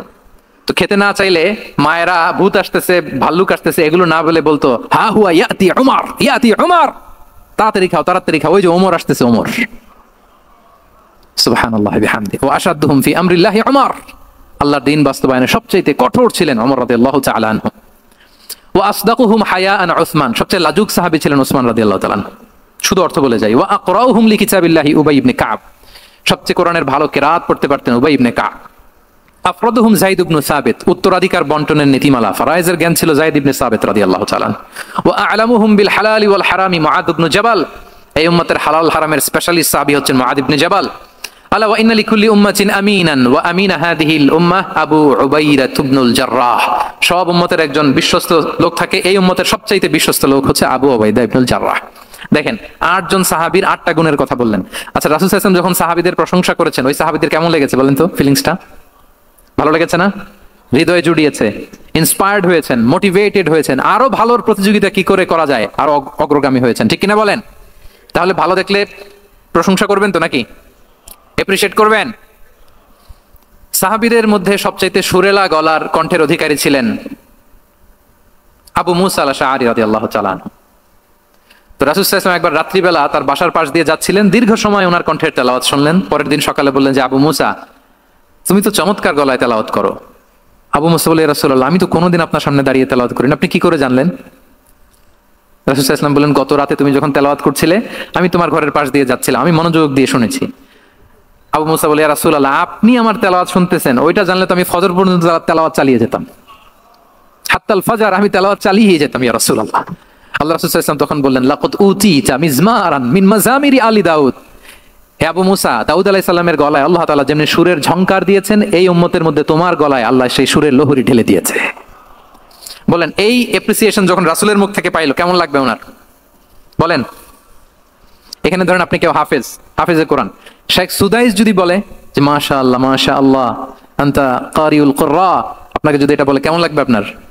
হ্যাঁ, সারা দুনিয়া তো এটা বলে বেড়াবেন যে শেখ সুদাইস আমার রেসিটেশনের প্রশংসা করেছে, খাবার ইমাম আমার প্রশংসা এপ্রিসিয়েট করেছে। আর স্বয়ং রাসূলুল্লাহ সাল্লাল্লাহু আলাইহি ওয়াসাল্লাম যখন বলে তোমার গলায় আল্লাহ সুরের ঝংকার ঢেলে দিয়েছে, তখন ওনার কেমন লেগেছে? এজন্য আপনার ছেলে মেয়ে স্ত্রী বন্ধু আপনার সার্কেলের কেউ কোনো ভালো কাজ করলে কৃপণতা করবেন না, এপ্রিসিয়েট করুন। রাসূল সাল্লাল্লাহু আলাইহি ওয়াসাল্লাম এপ্রিসিয়েশন আমাদেরকে শিখিয়েছেন। ইভেন মুখাইরেক নামে এক ইহুদি ছিল, মদিনার সব ইহুদিরা বিট্রে করেছে, কিন্তু এই মুখাইরেক নামে এক ইহুদি উহুদের যুদ্ধে মুসলিমদের পক্ষে লড়াই করে নিহত হয়েছে। সে তার কথা রেখেছে। মুসলিম সাহাবীদের শহীদদের লাশের সাথে যখন ইহুদি তার লাশও আনা হলো, রাসূল সাল্লাল্লাহু আলাইহি ওয়াসাল্লাম তার দিকে তাকায় বললেন, মুখাইরিক খায়রু ইয়াহুদ, মুখাইরিক is the best among Jewish. তিনি বললেন মুখাইরিক, এই পৃথিবীতে যত ইহুদি আছে এখানকার ইহুদিদের মধ্যে মুখাইরিক হচ্ছে সবচেয়ে শ্রেষ্ঠ ইহুদি। দেখেন মুখাইরিক কোন ধর্মের ছিলেন? মুসলিম নাকি? কোন ধর্মের? ইহুদি হওয়ার পরেও তাকে এপ্রিসিয়েশন করতে রাসূল সাল্লাল্লাহু আলাইহি ওয়াসাল্লাম ভুলেন নাই। তাহলে আমরা জন্য এপ্রিসিয়েটিভ মাইন্ডসেটের অধিকারী হই। কটা গেল? 10 নম্বরে হচ্ছে ফ্লেক্সিবল। 10 নম্বরে কি? ফ্লেক্সিবল, মানে কোনো বিষয়ে খুব অনড় হয়ে থাকা, এটা রাসূল ইসলাম ছিলেন না, ফ্লেক্সিবল ছিলেন। আমরা অনেক সময় বলি না যে ভাই আপনি কি 9টায় আসতে পারবেন না 10টায়? বলে আমি ফ্লেক্সিবল উইথ দিস, মানে যেটা বলবেন আমার সমস্যা, এরকম ইজি গোয়িং ছিলেন উনি, গো ধরে থাকতেন না, যে কোনো পরিস্থিতিকে সামলে নিতেন। ফ্লেক্সিবল হচ্ছে যে কোনো পরিবেশ পরিস্থিতির সাথে নিজেকে মানিয়ে নেওয়া, খাপ খাওয়া, নিজেকে সামলে নেওয়া, সলিউশন বের করে ফেলা, এটা রাসূল সাল্লাল্লাহু আলাইহি ওয়াসাল্লামের ছিল, এটাকে বলে ফ্লেক্সিবল মাইন্ডসেট। নাজরানের 60 জন খ্রিস্টান পাদ্রী এসেছিল মদিনায় দেখা করতে। কোন ধর্মের? খ্রিস্টান। সবাই আওয়াজ করে বলুন কোন ধর্মের? খ্রিস্টান। এখন এত মানুষকে সম্মানিত মেহমান কোনি কোথায় বসতে দিবেন? পরামর্শ করলেন কোথায় বসতে দেওয়া যায়। এক সাহাবী বলে আমার কাছে কিছু খেজুর পাতা আছে, ওটা বিছায়া একটা জায়গা করি ওখানে বসি। রাসূল ইসলাম বললেন না, দামি মেহমান, এটা হয়। আরেকজন বলে বিকেল বেলায় তো সূর্য পড়ে যাবে, পাহাড়ের ছায়ায় উহুদ পাহাড়ের ওই পাশে যেয়ে বসি। রাসূল ইসলাম বললেন না, এটাও তো হয় না। বলতে বলতে ওই 60 জন পাদ্রী চলেই আসছেন এই মানে বিদেশি মেহমান, ফরেন ডেলিগেশন। কি করবেন? রাসূল ইসলাম 60 জনকে মসজিদে নববীর ভেতরে নিয়ে বসালেন। সুবহানাল্লাহ পড়তে পারলেন না? মসজিদে নববীর ভেতরে বসালেন। এবং সিরাতে ইবনে ইসহাকে এসেছে যে তখন ওদের আবার ইবাদতের সময় হয়েছে, রাসূল ইসলাম তাদেরকে ইবাদতের সুযোগ দিয়েছেন। তাদের কিবলা পূর্ব দিকে, তারা পূর্ব দিকে হয়ে 60 জন ওখানে ইবাদত করেছে, তাদের ধর্ম রীতি অনুযায়ী সালাত আদায় করেছে। দেখেন কতটা ফ্লেক্সিবল ছিলেন রাসূল সাল্লাল্লাহু আলাইহি ওয়াসাল্লাম। ফজরের সালাতের পরে ঘরে ঢুকেই আমাদের আয়েশাকে জিজ্ঞেস করতেন, কোনো খাবার আছে? আমাদের আয়েশা যদি বলতেন আছে, তিনি সেটা খেতেন। কোনোদিন যদি বলতেন না ইয়া রাসূলুল্লাহ, ঘরে তো খাবার নাই, তখন রাসূল সাল্লাল্লাহু আলাইহি ওয়াসাল্লাম বলতেন ফাইন্নী সাইম, অসুবিধা নাই, খাবার যেহেতু নাই আমি রোজা রেখে দিলাম। কত ইজি গোয়িং। আচ্ছা আমরা হলে কি করতাম বলেন তো? ফজরের পরে ঘরে গেছেন, আপনি বড় সাহেব না, এবার যাওয়ার পরে জিজ্ঞেস করছেন কি আছে খাবার দাও, যদি বলে ঘরে কিছু নাই, কি বলবেন দেখি? কয়েকটা উত্তর আসুক। ফজরে মসজিদে অনেক কিছু করে টোরে ক্ষুধা পেটে ঘরে গেলেন, যে বললেন যে টেবিলে বসে বললেন যে খাবার দাও, এখন বলে যে কিছু নাই ঘরে, কি উত্তর আসবে? এখান থেকে একটা উত্তর আসুক, বলেন কি বলবেন? হ্যাঁ, খবর আছে? এই তো, এদিকে বলেন, আপনি কি বলবেন? আপনারা আলহামদুলিল্লাহ বলে না, কিন্তু বাসায় বলে না। পিছনে ভাবিরা আছে, এখন কিন্তু রিপোর্ট নেওয়া যাবে সহজে। তো যদি আমরা আলহামদুলিল্লাহ বলি, that is called easy going and flexible mindset. এটাই হওয়া উচিত, এটাই হওয়া উচিত। খাবার থাকলে খেতেন, না থাকলে বলতেন okay I am fasting, it's not a big deal, ফাইন্নী সাইম, যেহেতু নাই কেয়ার করবো, আমি রোজা রেখে দিলাম। এরকম ইজি গোয়িং ছিলেন। দেখেন his life was so simple but so special. Muhammad সাল্লাল্লাহু আলাইহি ওয়াসাল্লাম তাহলে ফ্লেক্সিবল ছিলেন। কয়টা গেল? আর কয়টা বাকি? আচ্ছা 5 মিনিটে শেষ করে দেই। 11 নম্বর হচ্ছে অপটিমিস্টিক মাইন্ডসেটের অধিকারী ছিলেন। অপটিমিস্টিক, প্যাসিমিস্টিক ছিলেন না, মানে ইতিবাচক চিন্তা করতেন সবসময়। সবসময় কি চিন্তা করতেন? আপনি আজকের এই হল রুমের কিছু ভুল ধরতে পারবেন না? যদি বলে যে কয়েকটা ভুল ধরেন, বলবেন যে এই সমস্যা, সাউন্ডের সমস্যা, ওইদিকে এটা নাই, ওইদিকে এটা নাই, এটা হচ্ছে ভুল। আপনি প্যাসিমিস্টিকটা ধরলেন। এবার যদি বলা হয় আজকের এই প্রোগ্রামের কয়েকটা পজিটিভ দিক বলেন, তখন আপনি কিন্তু কয়েকটা পয়েন্ট বের করতে পারবেন যে এটা ছিল একটা ইতিবাচক দিক, এই প্রোগ্রামের এটা ছিল একটা পজিটিভ দিক। তো রাসূল সাল্লাল্লাহু আলাইহি ওয়াসাল্লাম ওই পজিটিভ দিকগুলোতে ফোকাস করতেন। হ্যাঁ, come back positive, not go back negative. রাসূল সাল্লাল্লাহু আলাইহি ওয়াসাল্লামের কাছে এসে যদি কেউ বলতে রাসূলুল্লাহ আমি খুব অসুস্থ, আমি খুবই অসুস্থ, রাসূল সাল্লাল্লাহু আলাইহি ওয়াসাল্লাম কি বলতেন জানেন? জি, রাসূল সাল্লাল্লাহু আলাইহি ওয়াসাল্লাম বলতেন লা বাসা আলাইকা তাহুরুন ইনশাআল্লাহ। ইয়া রাসূলুল্লাহ আমি অসুস্থ। রাসূল সাল্লাল্লাহু আলাইহি ওয়াসাল্লাম বলতেন আরে don't worry, it will cleanse up you from your sins if আল্লাহ উইশ, ইনশাআল্লাহ এতে তোমার যে গুনাহ টুনা আছে, পাপ আছে, এই পাপগুলোকে আল্লাহ তাআলা এই অসুস্থতা দিয়ে মোচন করে দিচ্ছেন। পড়েন সুবহানাল্লাহ। তাহলে আপনি অসুস্থতার মধ্যে একটু হালকা হলেন না, যে জ্বরে ভুগতেছি কিন্তু এই জ্বরে নাকি আমার গুনাহ মাফ হয়ে যায়। পেটের ব্যথায় আক্রান্ত, মাথা ব্যথায় আক্রান্ত, কিন্তু এটাতে নাকি আল্লাহ আমার পাপ মোচন করে দেয়, তাহলে একটু ভালো লাগবে না? তাহলে দেখেন একটা কঠিন পরিবেশকে রাসূল সাল্লাল্লাহু আলাইহি ওয়াসাল্লাম সহজ করতেন। অসুস্থ শুনলেই লা বাস তাহুরুন ইনশাআল্লাহ, আর কিছু হবে না, আল্লাহ তোমার গুনাহ মাফ করে দিচ্ছে। অসুস্থ ব্যক্তি দেখলেই মাথায় হাত দিয়ে দোয়া করতেন আল্লাহুম্মা রাব্বান নাস আযহিবিল বাস ইশফি আনতা শাফি লা শিফাআ ইল্লা শিফাউক শিফাআন লা ইগাদিরু সাকামা। উজ্জীবিত হয়ে যেত অসুস্থ ব্যক্তি। আমরা কি করি? কাউকে অসুস্থ দেখলে, রোগাক্রান্ত দেখলে, ওই রোগে সবচাইতে কষ্ট পেয়ে যে মারা গেছে তার ঘটনা বলা শুরু করি। হায় রে ভাই, আপনার ক্যান্সার, আমার এক খালা ছিল ক্যান্সারের 4th স্টেজে চলে গেছিল, 14টা কেমো দেয়া লাগছে, এই যে ফিরিস্তি একেবারে ওনার দাফন কাফন পর্যন্ত। এখন বলেন ওই লোক যাও সুস্থ ছিল, এখন আর সুস্থ থাকবে? কথা বলেন, থাকবে? একটা দিব্যি সুস্থ মানুষকে যদি আপনি বলেন ভাই আপনাকে দেখতে কেমন যেন একটু রোগা রোগা লাগতেছে, অসুস্থ নাকি? এরপরে প্ল্যান করে ধরেন আপনি বললেন, উনি আবার ওদিকে যাওয়ার পরে আরেকজনকে প্ল্যান করে বলতে বললেন, বললো ভাই ব্যাপার কি, চেহারাটা কেমন শুকনা শুকনা। এরকম 5 জন বলার পরে ওই বিকেলে কাঁথা গায়ে দিয়ে শুয়ে ফেলবে বিছানায়। তো আপনি অসুস্থ এমনি বানাই ফেলছেন। কিন্তু রাসূলুল্লাহ সাল্লাল্লাহু আলাইহি ওয়া আলিহি ওয়াসাল্লাম উনি বলতেন লা বাস আলাইক তাহুরুন ইনশাআল্লাহ, আরে সুস্থ হয়ে যাবা। এজন্য দেখতে গেলে আপনি উৎসাহিত করবেন, বলবেন আরে ভাই আপনার তো খুব সুস্থ লাগতেছে। কে বলছে আপনি অসুস্থ? অসুস্থতার কোনো ছোঁয়াই তো আপনার মধ্যে নাই। হ্যাঁ, you are looking very fine, চমৎকার লাগতেছে আপনার, কে বলছে তো ভালো হয়ে যাচ্ছেন। এটা বললে উনি আশা পায়। আর আপনি যদি ওই রোগে সবচেয়ে কষ্ট পেয়ে যে মারা গেল এই ঘটনা যদি ওনারে শোনান, উনি বাঁচবে বলেন? তাহলে আমরা মানুষকে উৎসাহিত করব, অপটিমিস্টিক হব, প্যাসিমিস্টিক হব না। এবার বলুন হুনাইনের যুদ্ধে, কুইজ, হুনাইনের যুদ্ধ কত হিজরিতে হয়েছিল? কত? 7ম, 8ম? হ্যাঁ, মাত্র 2-4 জন বলতেছে। আমাদের ওই যে হাসানা ফাউন্ডেশনের একটা সিরা অলিম্পিয়াড চলতেছে, এটাতে অংশগ্রহণ করতে হবে আপনাদের। আমরা প্রতিদিন একটা করে কুইজ জানান দিচ্ছি মানুষদেরকে, একেবারে সব মুখস্থ হয়ে যাবে ইনশাআল্লাহ। তাহলে 8ম হিজরিতে হাওয়াজিন বনু সাকিব গোত্রের বিশাল ব্যাটালিয়ন নিয়ে ওরা আসছে, এবং ওরা আসছে যে আমরা শুধু একা যাব না, আমাদের স্ত্রী বাচ্চা কাচ্চা, আমাদের যার ঘরে যত সম্পদ আছে সব নিয়ে মরুভূমিতে যাব। এটা নিয়ে যাব কেন? সবার মধ্যে যেন ইন্সপিরেশন আসে যে যদি আমরা হারি, আমরা সব শেষ, আমাদের সম্পদও নিয়ে যাবে। আর এগুলো রক্ষার জন্য হলেও মুহাম্মদের বিরুদ্ধে আমাদেরকে জয়লাভ করতে হবে। কি টেকনিক দেখেন! সব যখন নিয়ে দাঁড়াইছে, বিশাল বাহিনী, এক সাহাবী এসে বলল, ইয়া রাসূলুল্লাহ, কালকে তো আমাদের খবর আছে, এই বাহিনীকে আমরা কি করে পরাস্ত করবো? ইয়া রাসূলুল্লাহ, এসে দেখুন, পাহাড় থেকে দেখুন কত বিশাল বাহিনী। রাসূল সাল্লাল্লাহু আলাইহি ওয়াসাল্লাম দেখা মাত্রই বললেন, তিলকা গনিমাতুল মুসলিমিন গাদান ইনশাআল্লাহ। আরবি যারা বুঝেন যে it will be the war booty for the Muslim community tomorrow ইনশাআল্লাহ। আরে এগুলো তো আমরা সব গনিমত আকারে ব্যাগে করে মদিনায় নিয়ে যাবো। এই যুদ্ধে জয়লাভ করে যা আছে এগুলো উঠে করে ওয়ার বুটি হিসেবে মদিনায় নিয়ে যাব। বলার সাথে সাথে সাহাবীদের সব ভয় দূর হয়ে গেল, আবার প্রাণ ফিরে পেলেন, সজীব হয়ে উঠলেন, উজ্জীবিত হলেন। তাহলে আমরা অপটিমিস্টিক হব, আমরা ইতিবাচক চিন্তা করব। এবং ইসলাম আল্লাহ তাআলার ব্যাপারেও আমাদেরকে ইতিবাচক ধারণা রাখতে উৎসাহিত করে। হাদিসে কুদসিতে আল্লাহ বলেন, আনা ইনদা যান্নি আবিদি বি, আমার বান্দার নিকট আমি তেমন, আমার বান্দা আমার ব্যাপারে ঠিক যেমন ধারণা করে। আপনি যদি ধারণা করেন আল্লাহ দয়ালু, ঠিকই আল্লাহ তাআলাকে দয়ালু পাবেন। এখন বলেন আল্লাহর ব্যাপারে কার ধারণা কেমন? আল্লাহ তাআলা খুব প্রতিশোধ পরায়ণ না? প্রচন্ড রাগী, আমাদের সবাইকে জাহান্নামে দেওয়ার জন্য বসে আছেন না? তাহলে কি ধারণা বলেন তো? তিনি দয়াময়, তিনি মেহেরবান, তিনি আমাদেরকে অবশ্যই ক্ষমা করবেন, ঠিক কিনা বলেন? এই বিশ্বাস আল্লাহর প্রতি আমাদের সবার আছে তো? এই বিশ্বাস যদি থাকে, ঠিকই আল্লাহ তাআলাকে রহমান রাহিম হিসেবেই আপনি পাবেন। তাহলে আওয়াজ করে বলুন তো, এই নবরাত্রি হলকে উচ্ছ্বসিত করে আওয়াজ করে বলেন, আমরা সবাই অপটিমিস্টিক হব না প্যাসিমিস্টিক? অপটিমিস্টিক, ইতিবাচক হব। রাসূল সাল্লাল্লাহু আলাইহি ওয়াসাল্লাম অপটিমিস্টিক মাইন্ডসেটের অধিকারী ছিলেন। কয়টা গেল? লাস্ট হচ্ছে রেজিলিয়েন্ট। শেষ। I am going to conclude my speech today. Resilient হচ্ছে যাকে থামানো যায় না, আনস্টপেবল। সংকট কাটিয়ে ঘুরে দাঁড়ানোর সামর্থ্য যার থাকে তাকে বলে রেজিলিয়েন্ট। লেগে থাকার মানসিকতা, টিকে থাকার যোগ্যতা, সহজে হার না মানার যে অ্যাটিটিউড, এটাকে বলে রেজিলিয়েন্ট মাইন্ডসেট। রাসূল সাল্লাল্লাহু আলাইহি ওয়াসাল্লামকে আল্লাহ তাআলা এই মাইন্ডসেট দিয়েছিলেন। ওনাকে হারাইতে পারছে কেউ? জীবনের সাথে এটা সেট করে নেন যে আমি কখনো হারি না, আমি হয় জিতি নয় শিখি। আমি কখনো হয় জিতি নয় শিখি। এই মাইন্ডসেট যদি গ্রো করেন, আপনার হারাইতে পারবে কেউ?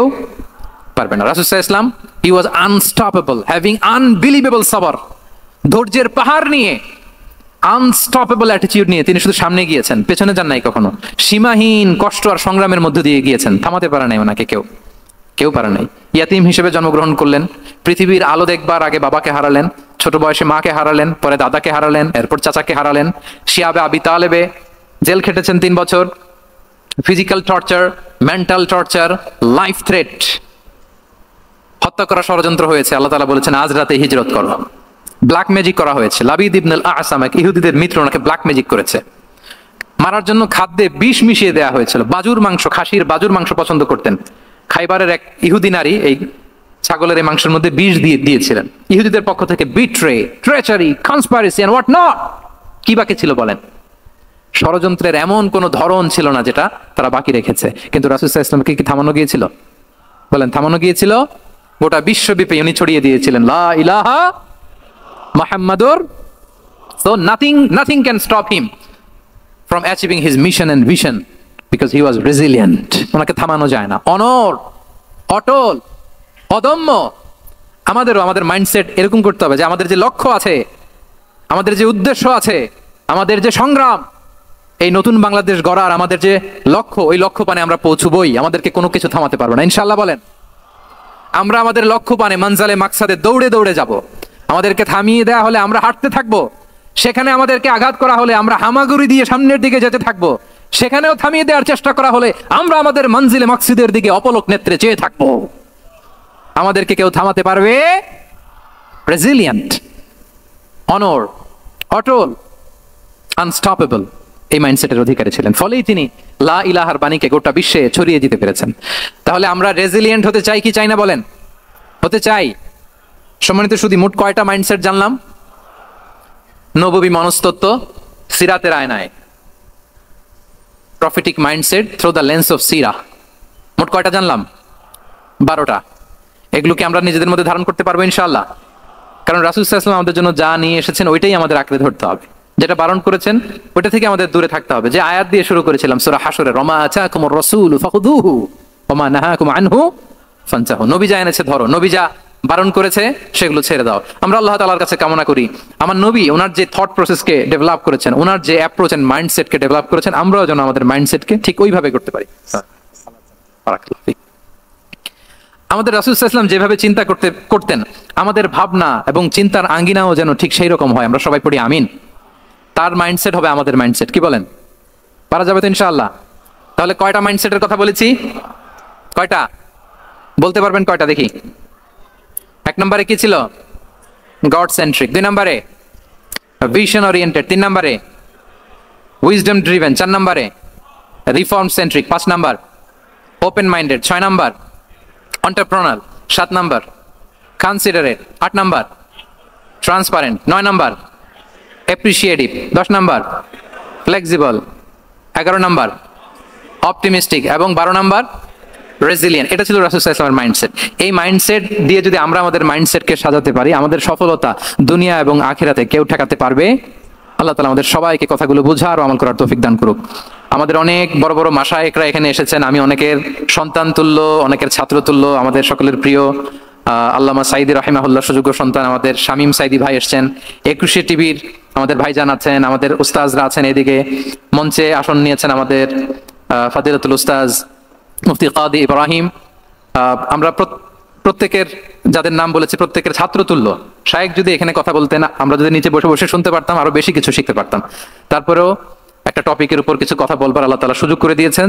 যে কথাগুলো আপনাদের সামনে উপস্থাপন করলাম, আল্লাহ তাআলা যেন সবার আগে আমাকে আমল করার তৌফিক দান করে এবং পাশাপাশি আমাদের সবাইকে আমল করার তৌফিক দান করে। হাদা মা ইনদি ওয়াল ইলমু ইনদাল্লাহ।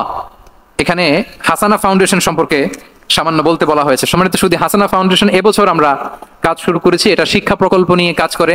Integrated Madrasa, English medium school blended with Islamic curriculum, মক্তব আমাদের হাসানা ফাউন্ডেশনের একটা ড্রিম প্রজেক্ট। আমরা কিছু অলিম্পিয়াড থ্রো করেছি, সিরাত অলিম্পিয়াড, কোরআন অলিম্পিয়াড, তারপর হাদিস অলিম্পিয়াড। এরকম শিক্ষা রিলেটেড, এডুকেশন রিলেটেড বিভিন্ন প্রজেক্ট, রিসার্চ, গবেষণা, কারিকুলাম ডেভেলপমেন্ট, এই বিষয়গুলো নিয়ে মূলত আমাদের ফোকাস। আপনারা ওয়েলকাম টু হাসানা ফাউন্ডেশন। হাসানা ফাউন্ডেশনের জন্য আপনারা দোয়া করবেন, আপনারা সাপোর্ট করবেন, কন্ট্রিবিউট করবেন। এই আহ্বান আজকের এই নবরাত্রি হলে ইসলামিক কনফারেন্স 2025 রেখে আমার আলোচনা এখানেই শেষ করছি। হাদা মা ইনদি ওয়াল ইলমু ইনদাল্লাহি আলাইহি তাওয়াক্কালতু ওয়া ইলাইহি উনীব। আসসালামু আলাইকুম ওয়া রাহমাতুল্লাহি তাআলা ওয়া বারাকাতুহু।